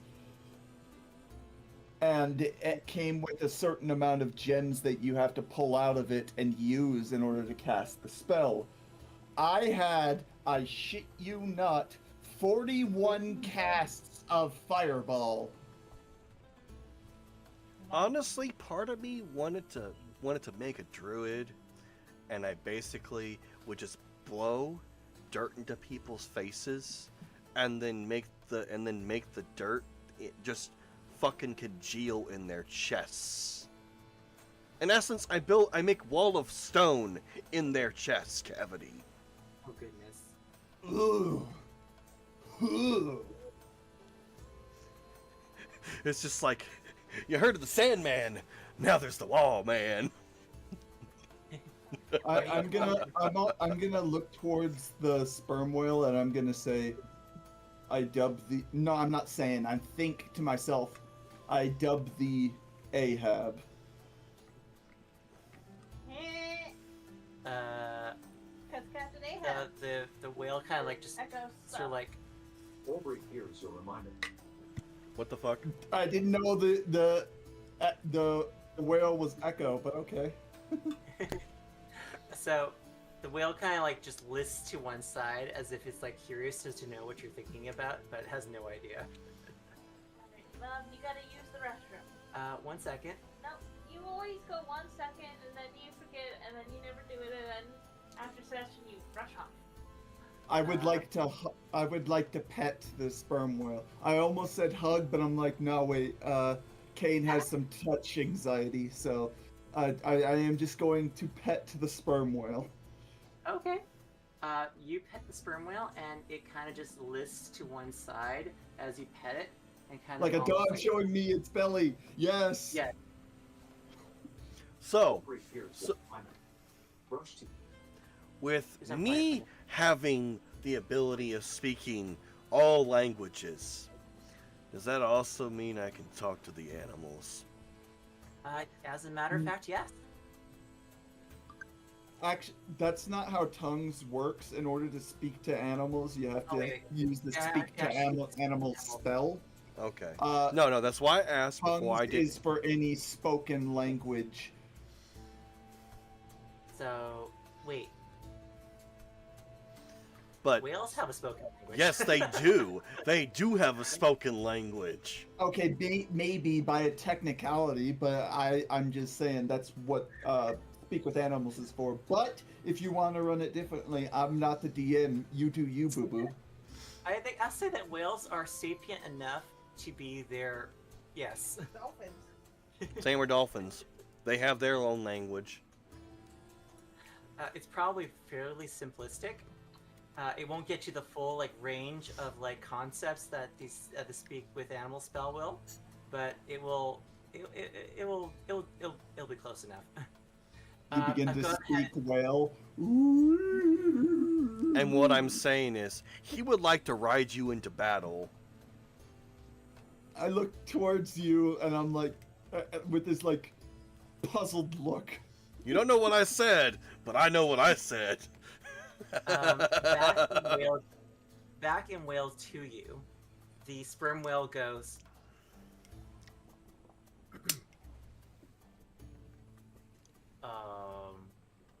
Seek help. Shells. Or krill.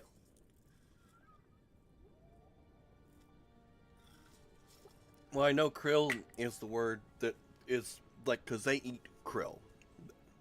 Like they. And you get the impression that he's asking for what amounts to as a taxi fare. I yell at Kane. Hey, Kane, you got any krill on you? There's like a slow turn. You can hear the sound of like stone grinding. And I just look confused. Then the whale says, joking laughter.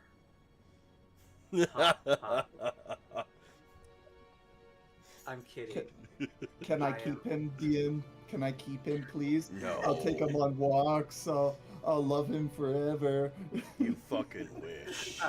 Joking laughter. Ha ha. Jovial expression. They're talking Would- like the whale people in Mass Effect. Yes. Joking expression. Would not Yes. mind. Yes, yes. The Hanar! The Hanar! That's what they're Yeah, called. the Hanar. I love this. The Elcor. Elcor. Elcor. That's what they're Elcor. called. Yeah, yeah, yeah. I'm like, yeah, wait, yeah. Hanor? No. Elcor, yes. DM Anyway, gets I'm their gonna own quick- inspiration. Go pee. I'm gonna use the restroom, but I'll be right back. See you guys soon.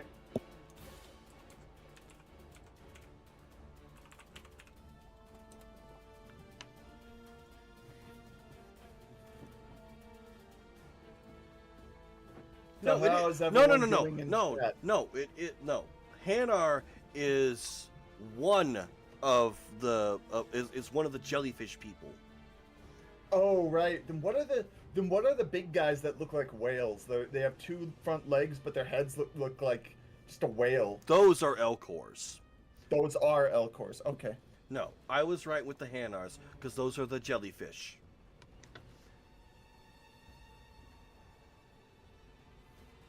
Because there's the Hanar, the Drell, the Elcor, the Volus, the Quarians, the Asaris, the Batarians, Orcha, the Yogg, the Protheans, the Krogans, the Solarians, obviously the Solarians is what Garrus is, yeah? No. No, that's not. No. No. What is... No, I'm blank. It's been years. So... He's a Turian. Turian, that's right. Garrus is a Turian.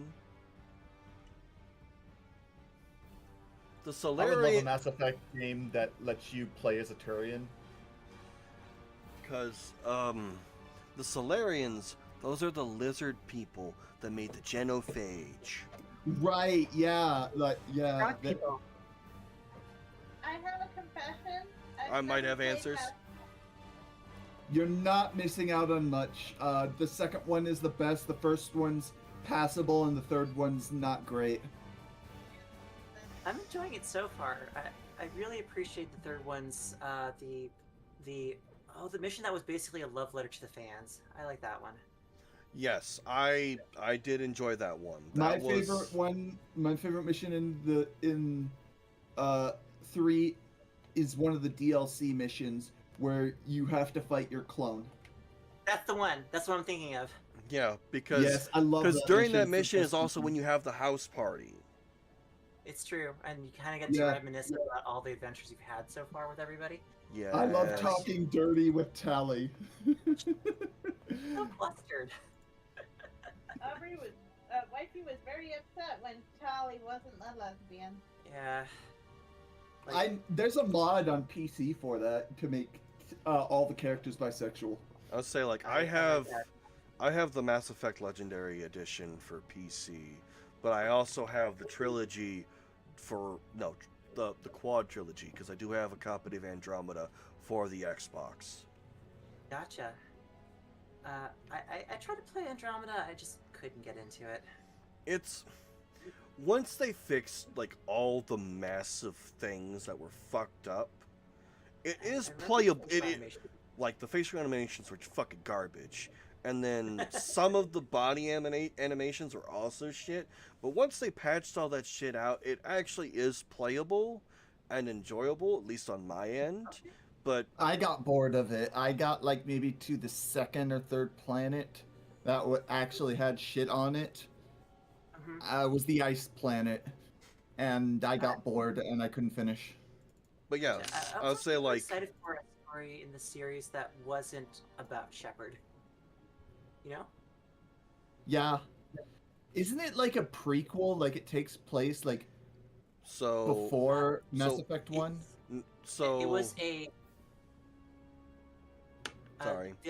As far as I remember it, the idea behind it was if Shepard had failed, what was the backup plan? And the plan was build a fucking colony ship and get out of the galaxy, more or less. That's literally it.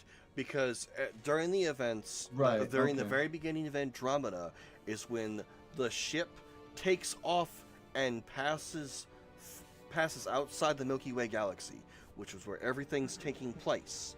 And then that's how they get to the other galaxy, the Andromeda galaxy. And during the events, that's when the ship malfunctions because obviously the Reapers, doesn't matter what fucking ending you got. What happens at the end of Mass Effect 3 has a correlation effect with Andromeda, which is the reason why Ryder has a twin that's stuck in stasis. Mhm.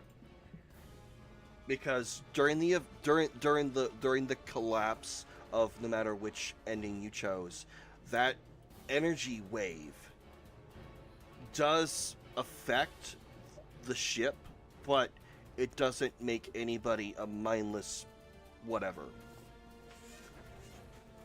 It's basically like the shockwave from a nuclear explosion. But yes, more or less, that ends up affecting the people in the Andromeda galaxy because they're basically on the same network, kind of. It's interesting. Yes, but they don't have the Mass Effect relays like the Milky Way does. Exactly, and they're sort of I- insulated from the bulk of that. Yeah. I had beaten all of the games except for Andromeda. When the Legendary Edition came out, I got it on PlayStation 4, and I binged it for days to get through them all. I still think Mass Effect 2 is the best one. I'll say like I have a special place for Mass Effect and Gears of War. The reason for it is because Gears of War and Mass Effect, most of the series came out on my birthday, which is N7 Day, November 7th. Oh, that's delightful. So like I went to the midnight launch of Gears of War 1, 2, all three Mass Effects because they no, because only one of the Mass Effects did not come out on my birthday. And I think it's just because of the way EA was. As much as Mass Effect was tied to the Normandy or N7, I believe it was 3 that didn't come out on my birthday.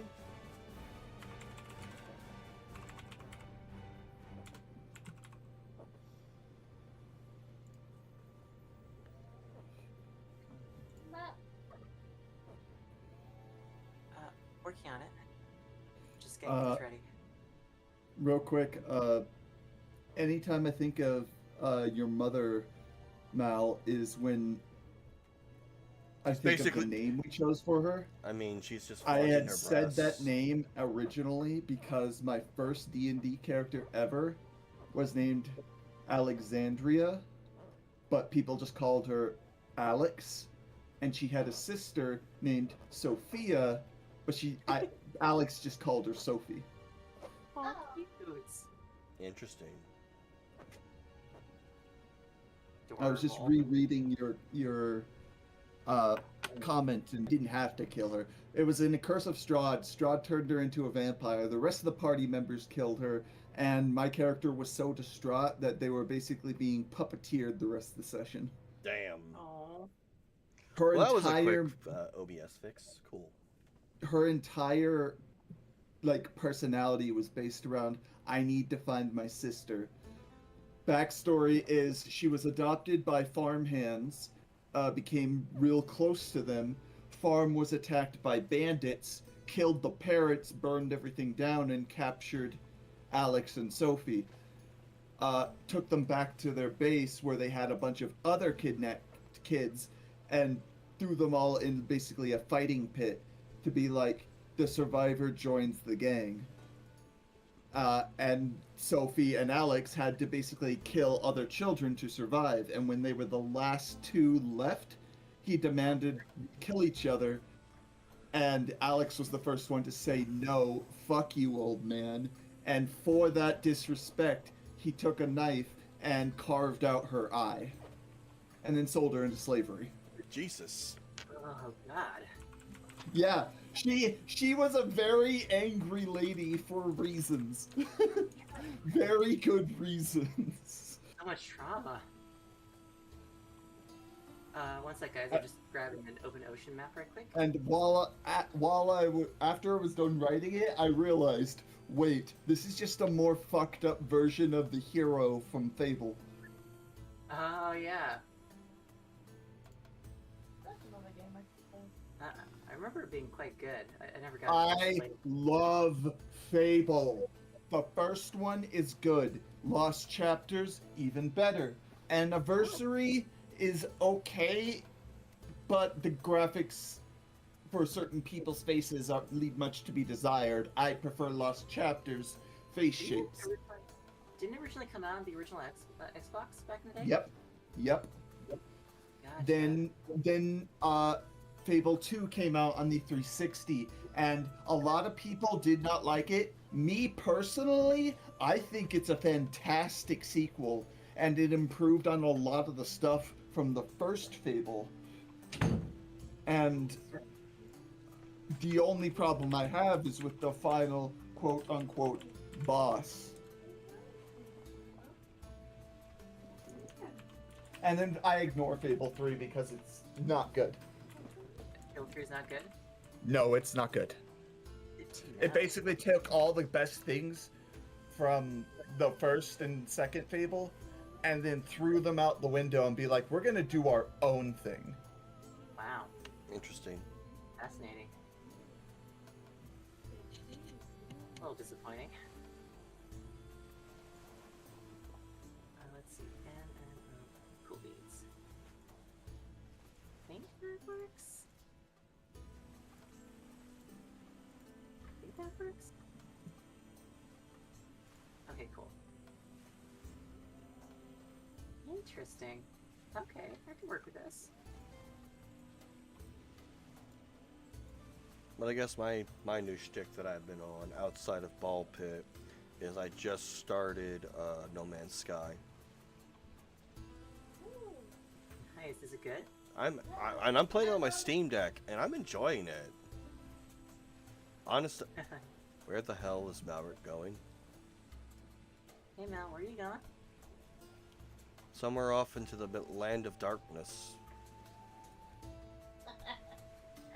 I'm playing Wifey Finds My Token. Oh goodness. Alright. Let's just go ahead and grab these guys in there. For now, I'm going to use the stand-in ship as the ship in question. There we go.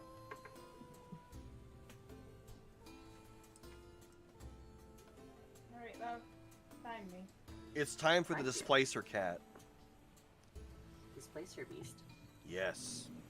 In the other D&D chat I'm a part of, So I think it was Elm who posted a character sheet for a Displacer Beast kitten.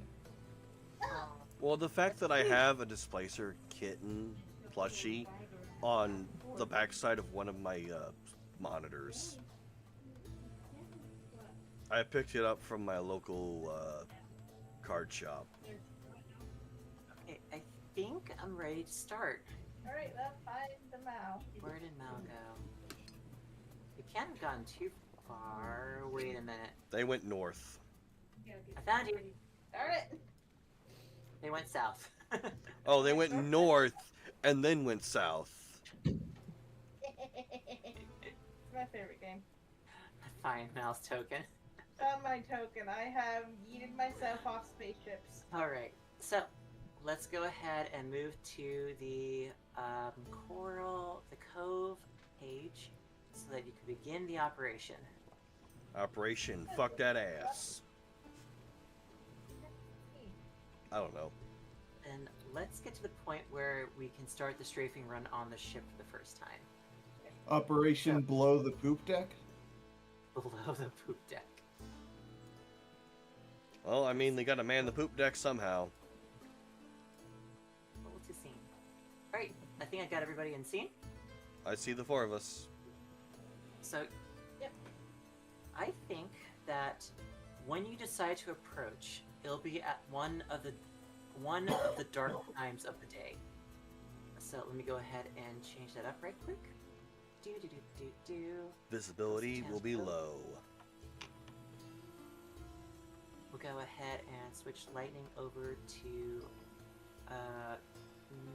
nighttime.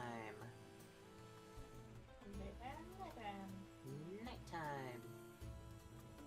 Oh, it's I love when they added that to the game. You can switch the lights from day to night.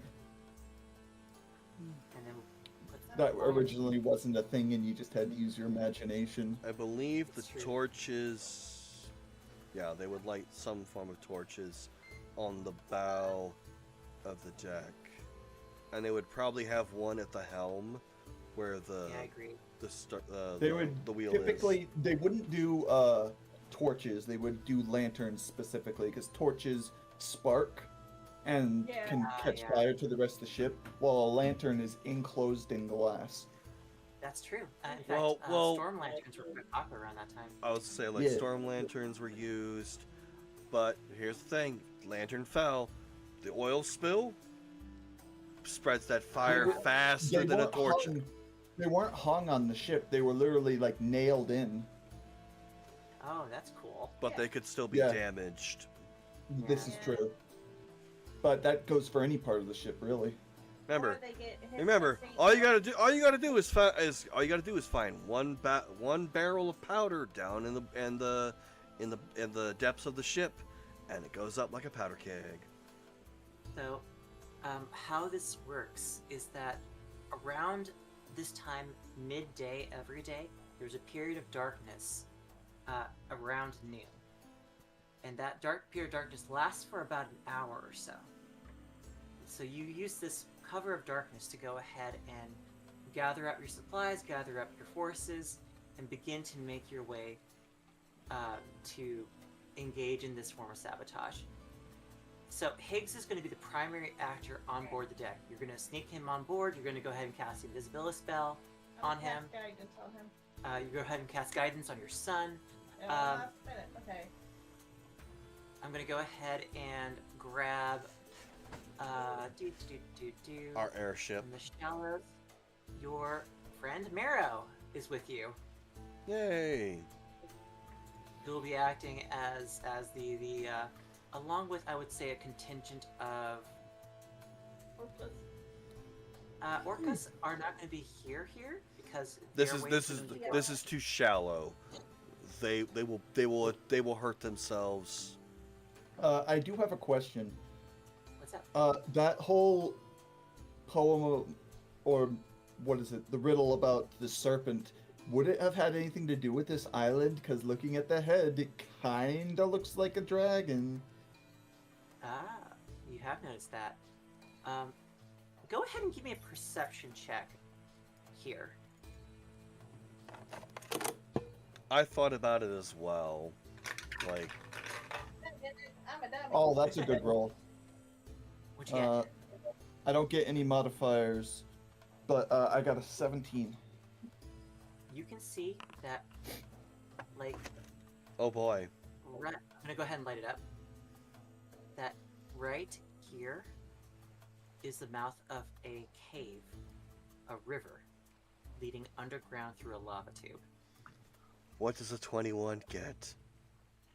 With a 21, Yeah. you recognize that there's a series of wall carvings along the outside, the opening of that cave entrance that suggest that, one, merfolk have been coming here for generations and traveling up that waterway for generations. Almost like notes in a song written down on sheet music is how their language is expressed. And while you still have the tongue spell on, you can read a little bit. Yes. You are able to swim up to it and find that the exact poem is written on those rocks.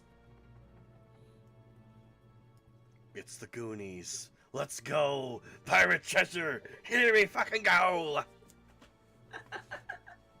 So you've discovered the Serpent's Maw, the mouth of the river.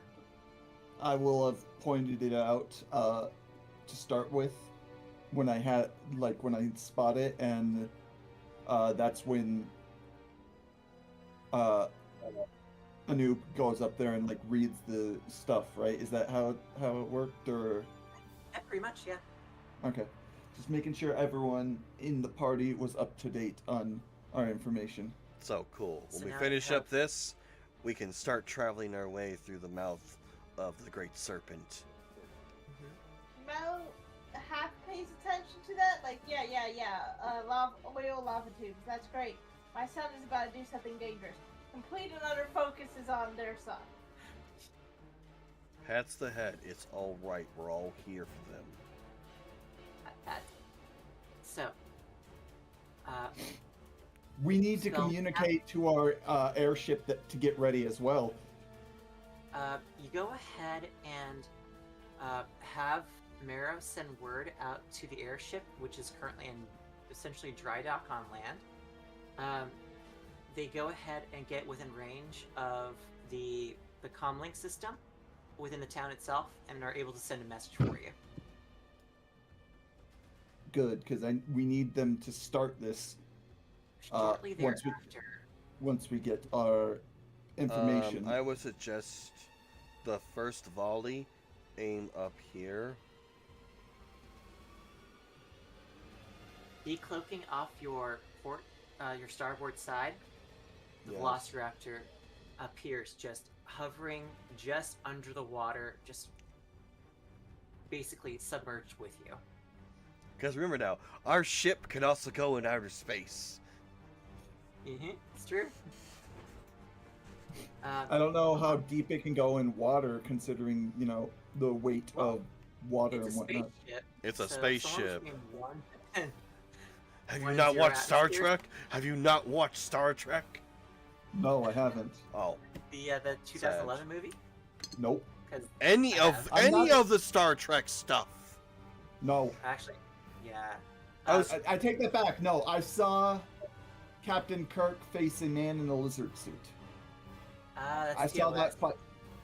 I thought that no, as in like the scene from the show where he fought the human in the lizard suit. He was like an actual alien, and apparently Captain Kirk was captured and being forced to fight for his life.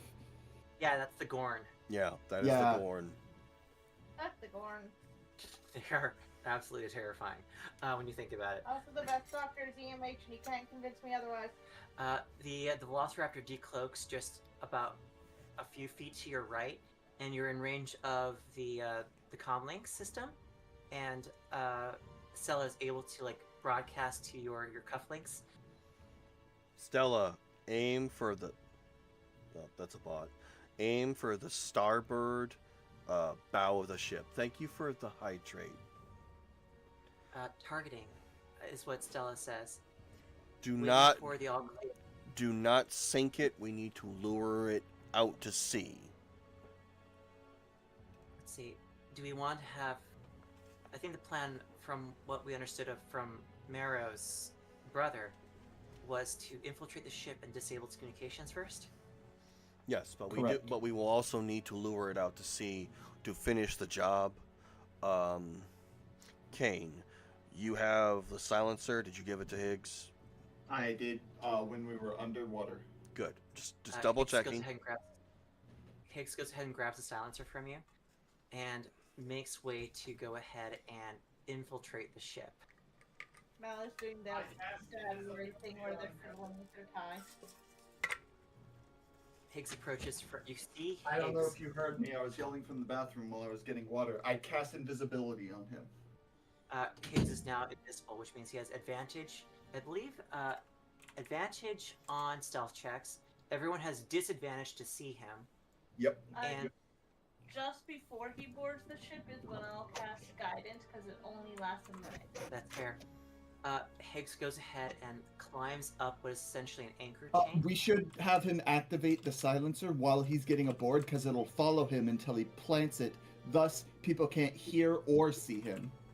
So the thing about the silencer is if you move with it, it turns off. Yeah. So Oh, it's it only has- visible damn. if it's It has- it's someplace stationary relative to the object it's trying to silence. Damn. Okay. Was worth a shot. So I'm gonna go start making some rolls for Higgs now. Acrobatics check. 13. Well, you can roll a d4 for that. Adding a d4 to it. Can you roll a d4 for your son? Yeah, my baby boy.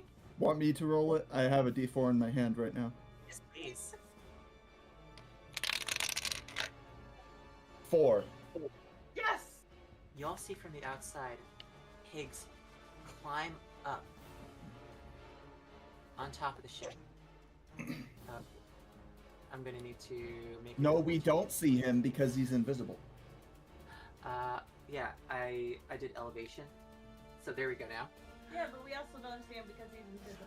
The Oh, only right. the only thing You we see- the only yeah. thing we could potentially see is water dripping from off of his body as he climbs out. You see a rattling anchor chain, sort of like get shaken up as if someone was violently sort of like climbing up it. You see a spot on the deck become very damp and then nothing as Higgs makes his way on board. He's gonna have to make another stealth check at advantage at this point. If it's been less than a minute, then he still has guidance. Is that how it works? Or that only works for one? No, it only works for one roll. Once you use it, it's up. Yep. Okay. Higgs is practically a ghost as he makes his way below decks.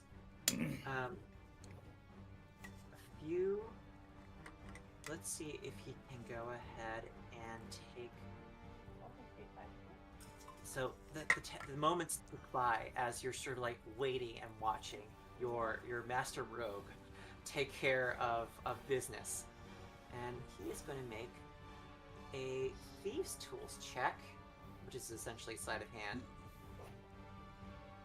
Dex +3, proficiency +2, +5.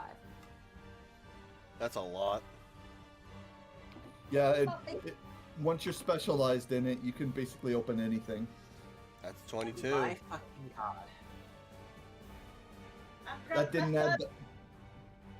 Is there an additional +5 that you added to that, or were you adding 3 and 2? 3 and 2. Okay, So that gotcha. is the +5 in total.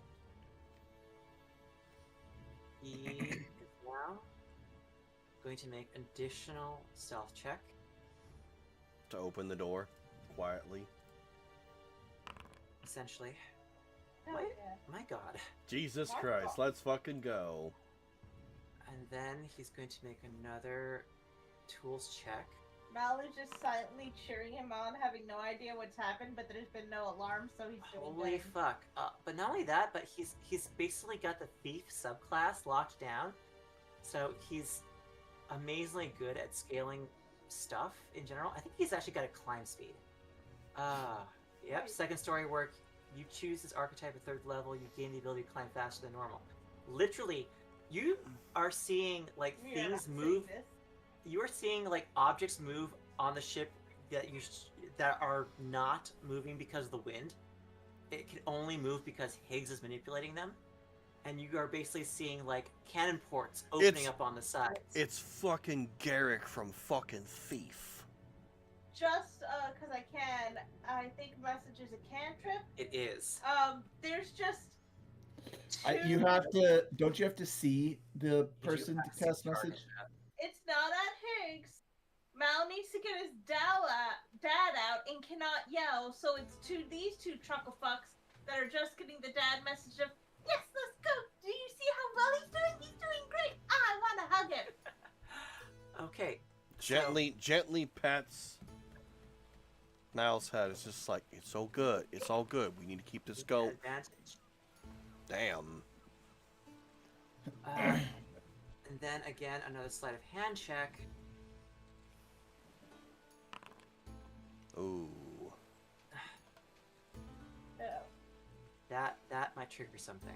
Let me go ahead and grab one of these chuckle fucks and see. He was if doing so well. Hold on. Hold on, he should still be doing well. I'm gonna make a perception check at At disadvantage. Ah, fuck. Can I? Doesn't notice. Oh, he doesn't notice. Okay, I was gonna Yeah, say. fortunately, we're busy. I You by don't. stealth. We actually don't know that he failed there. I was going to think maybe I could throw an octopus on the ship to distract him. My Well, pet octopus. unfortunately, my Okay. luck does not work for someone else. Same. And then we're gonna do that sleight of hand check again. Much better. Damn. In short order, you see Two truckle fucks, they just hear, I taught him that. and the last thing I'm going to need is an acrobatics check versus. You know what? Actually, because he's invisible, he's got advantage. I'm gonna go ahead and say he's got a sneak attack bonus on this one. Oh, he's not gonna bitch out. Remember, no ass cheeks clapping. No, ass cheeks trap clapping. He's got one obstacle left in his path. I just thought of something real dirty and also real fucked up. I'm gonna keep it to myself though. Message it to the Discord. Is it about him fucking one of the guards? Kinda, but no, not the guards. One of the mermaids? Hey, yo. So, sneak attack. I apologize in advance for this while I type this out. Mm, That's kind of apology, as I ask for forgiveness after doing the deed. Fascinating. Alright, alright. Let's do I'm waiting for this. Where is it? Where is it? I have to figure out how to spell this word. Give me a moment. Cool. I'm gonna go ahead and give Higgs an actual weapon right for a moment. That's dagger. He's got a dagger, I just don't have it in his inventory. That's on you. I can't modify his inventory. Let's see. He should also be hella rich. Because I've been giving him half of my pay. How much do you have right now? I have he should have at least 250 platinum. I'm gonna give him 270. Yeah, that sounds about right. Okay, here it is. I again, I apologize, but this is where my mind went. Damn. See? Damn. That's pretty good. That's fucked up good. That is fucked up, but that's fucking damn. So for those that aren't in the know, yes, it did involve clapping cheeks with someone, but that's as far as we're going to talk about it. I'm gonna go ahead and like have him spend 100 of his platinum to give him some equipment. Yeah. He's gonna go ahead and attempt an attack with his new dagger, his new shiny dagger. It's going to be advantage because he's Invisible. got a sneak attack. A 13 will hit. Won't crit, but he does get a sneak attack bonus on this guy. We're gonna do damage now.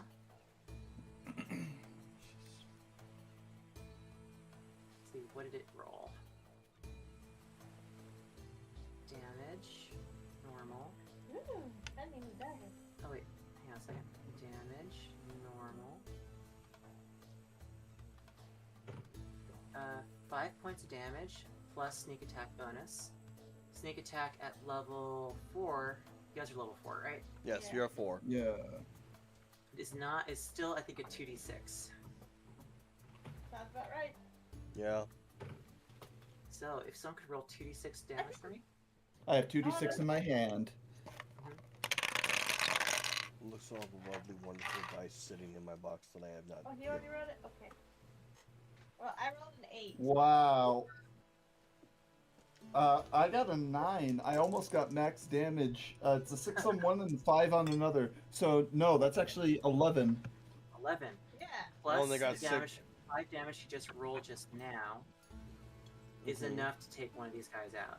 You basically see a dead body fall overboard and into the water, followed by several roughly merfolk-shaped creatures jump into the water and disappear. Then you see a big flash of gold in the sky. You already did it, damn. Stella. Did he plant the silencer? He did.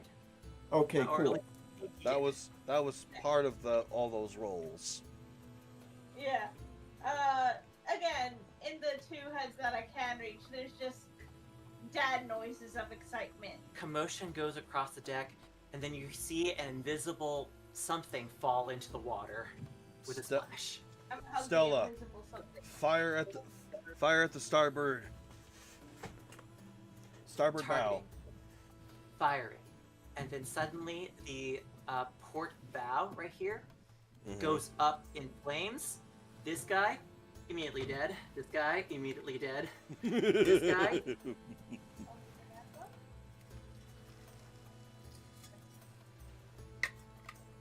Sorry. Big concussive explosion goes off. This guy right here is going to take half damage. And he takes 10. This guy right here, same thing there. Also 10 points of damage.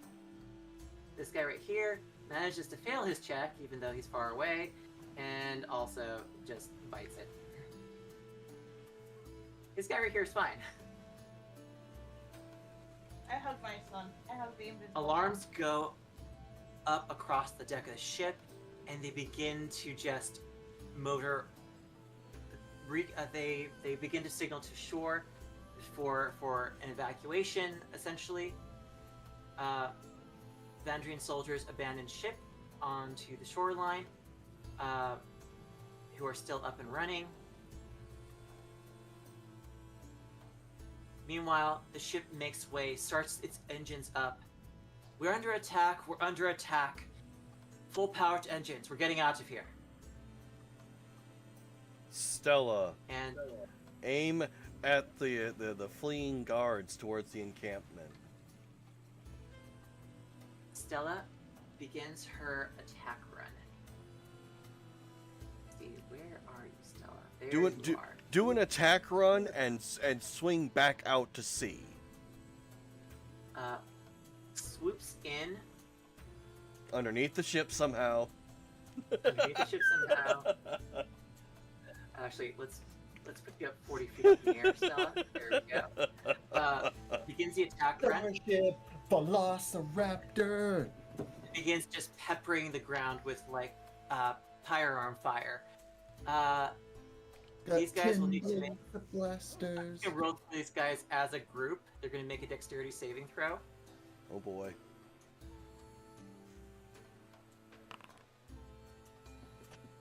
Not bad. The vast majority of them take only half damage, but that's enough to go ahead I and think kill 2 of them. that guy, and that guy. 3 of them. 3 of them. Because we killed 2 already. And then, No, killed 3. and that guy. Interesting. Fascinating. There we go. Hey, There we go. Only 2 remaining from the ones who were on the ship. Stella begins to head back out to sea to ready up for the next attack run. The ship begins to fire up its engine and begins to mull out of the cove and towards the open ocean. And for that, we're going to go ahead and switch over to the new map, where things are going to get interesting. I was saying, like, I am ready and waiting to fucking put the pyrite bomb on this bitch. There's no tokens in the scene, which gives you visibility of the area. So I'm going to go ahead and drop Fax no you printer. on the ship. You guys get picked up by the Velociraptor and are like hanging out of the Thank you for the cargo bay of the ship. hydrate. Marrow is with you in the water, along with her retinue of murderous sea. I also cannot see the map, by the way. It's just black. It's still continues to be dark. She's still working on it. Is still working on it. I'm sorry. It's okay. Okay, you're It's fine. fine. Just letting you know. We just to give you a heads up in case it wasn't supposed to be pitch black. It wasn't supposed to be pitch black darkness just yet. Let's grab all the PCs first. Here we go. It's near my character icon, so that I know that's Oh, swirly I'm head. somewhere down here. Okay, and then Higgs. Said. And then we're going to go ahead and say that as you pursue the ship out of the cove, the daylight comes back. I wouldn't have gotten on the ship, by the way. I would have gone down underwater again and gotten on the sperm whale to basically follow the ship, our airship. Done deal. The sperm whale is almost as pale as I am, so I feel like we're distant cousins. Jesus. But I love whales. Whales, guys! You're the whale! Sorry, Aquaman. Oh shit. I actually stole that from an old short called Insanity Not Included. It's basically a bunch of these skits that 2 people did, and one of them was Titus and his dad in therapy. Oh god. And first thing Titus's dad says is, and then he just hit me, and he tried to kill me. It's not like I was doing anything wrong. I was just being a world-destructive whale. What's the big deal? And that's when the therapist goes, "You were a whale? I love whales." Ooh. Yeah, that's why I'm beating the shit out of him now. You monster! Hit him again! Goodness. My film studies teacher did a Titus Andromeda play with sock puppet bits. So, if I can get initiatives. You're talking about from Jack. everybody. You're talking What you about see Jack. before you, Did you start combat? about to. You can't get fit without you starting combat. Begin encounter. So what you see before you is a pod of whales, 5 of them in total, making a beeline for the ship, intercepting them while you pursue from behind with a contingent of merfolk and a large sperm whale in tow. I got a 16 on initiative. Awesome. I got Go a ahead nat and 1. This is gonna be roll initiative fun. for the whale. I got a 3. And then I'm gonna roll initiative for the ship here. You have to activate the encounter for people to roll initiative. Oh, I thought I did already. Mm-mm. No, it says no encounter. For us, it says encounter. It says round I one. might need to refresh. All right. I'm refreshing. Give me 2 hot seconds. Meep.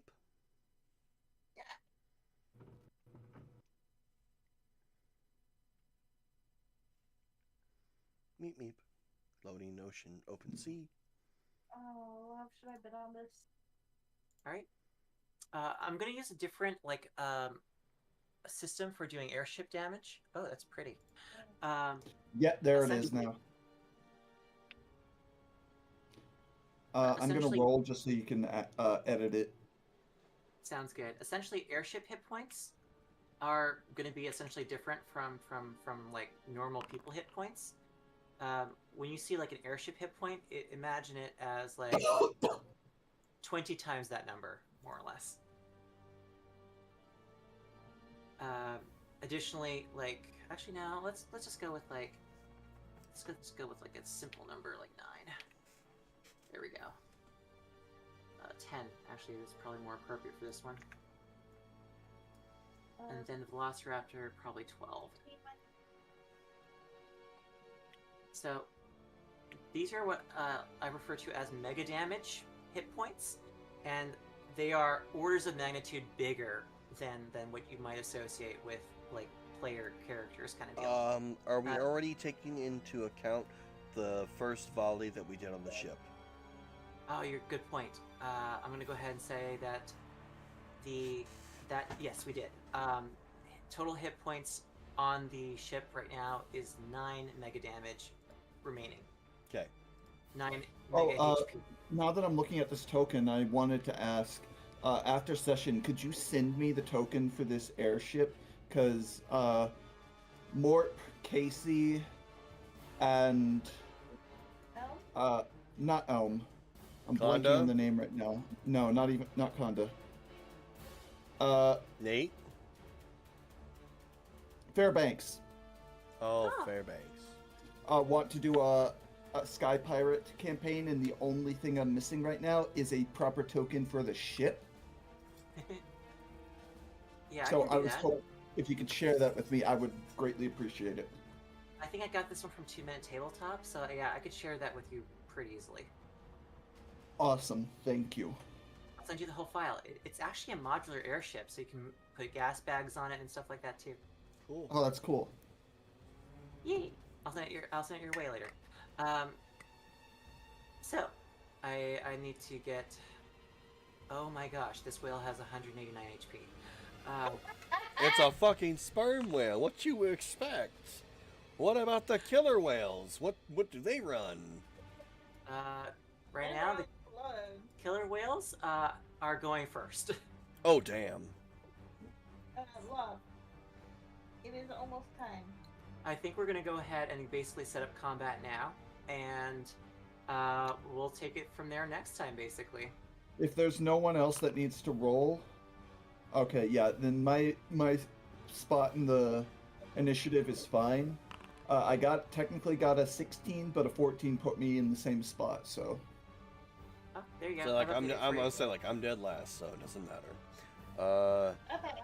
Did you roll for the ship that we're trying to assault? So the thing about like vehicles is that they go on the initiative of the pilot involved. So I Okay. really should roll for Stella. Yay. Stella. And Do you- whoever's steering the other ship. Yeah, the ship that we're trying to destroy. Rolling for Stella. You don't need to remind her about the other. We do, because we need to know when we can, how fast we are going to blow it up, basically. It's time for that bombing run. Vietnam Stella's flashbacks. strength score is a 1. Good thing initiative is off of dexterity, not strength. Uh-huh. What about the strength of our ship? The strength of your ship is a 14, but its bullshit goblin magic stuff is a 20. Yes! Open up a fractal dimension to the unicorns. Let them rain from the sky. That Make sounds it like the something my dimensional my waterfall. sounds like something my god would fucking do. What the hell are you talking about?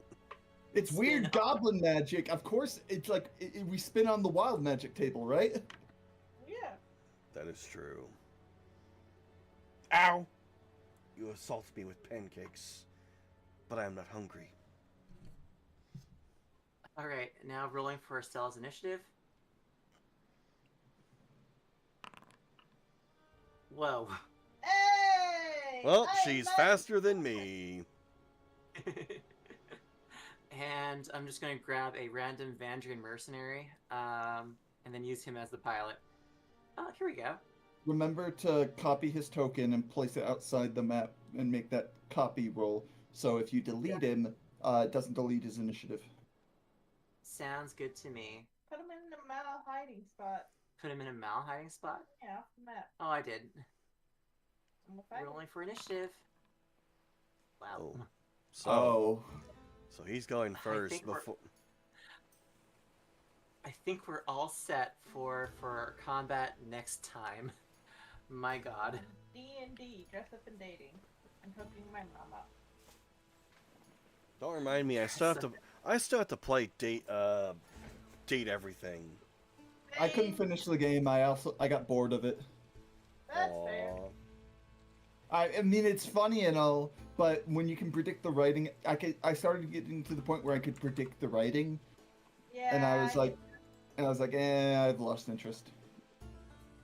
Fun times. So next time around, as the ambitious is our Vandrian mercenary piloting round. It is a bonus action basically to command a ship or vehicle. So yeah, we'll go from there. Thank you all for playing. This has been a lot of fun.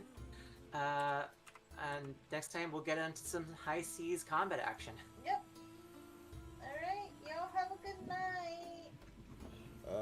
Night. Have a good one. Who the hell we raiding? I am going to figure out who I'm going to raid. Myth is not live anymore. So, that leaves one opening. Just double checking to make sure that. Oh, there we go. Got it. You're moving out of there, and you're getting replaced by this guy. I'm just making sure that all the people who have initiatives are outside of the map right now. Yeah. I do the same thing. For me, I have one person that's the enemy roll for initiative. And then I just have that token outside of the map. Because rolling individual initiatives for everybody is insane. It's a pain in the ass. God damn it, Knight. I'm not gonna stay streaming, okay? I don't care. You can send my viewers wherever you're going. I don't even know where the fuck I'm going. Figure it out, daddy's boy. You listen just here. realized- You listen here, motherfucker. I'm old man Ken right now. I'll whip that ass. I'll get the shotgun and I'll sit on that porch and wait for you. I just realized something. What? Because because the Velociraptor is a starship and can open up the cargo bay while underwater, you could load the cargo bay with merfolk and then parachute. Well, And then I don't want them combat breaking off. something when they hit that deck, though. Say they can't get off, and we start firing at the ship. They're as good as dead. Well, I say we just sink it from the ocean, and have the starship blow it away. It's got 10,000 laser blasters. Let's fucking use them. Mm-hmm. Oh, I should add on some ship weapons for next time so that you guys have some options to work with. Yeah, I can do I'm that. firing my fucking lasers, bitch. One of the grapplers better have a fucking axe, or I'm gonna riot. So, it's a multi-tool, so it can switch between like an axe, between like grappler arms, between. Anyway, I'll stat them out for next time. Good night. Good night, everyone. Have a good one. Bye-bye. Bye. Here.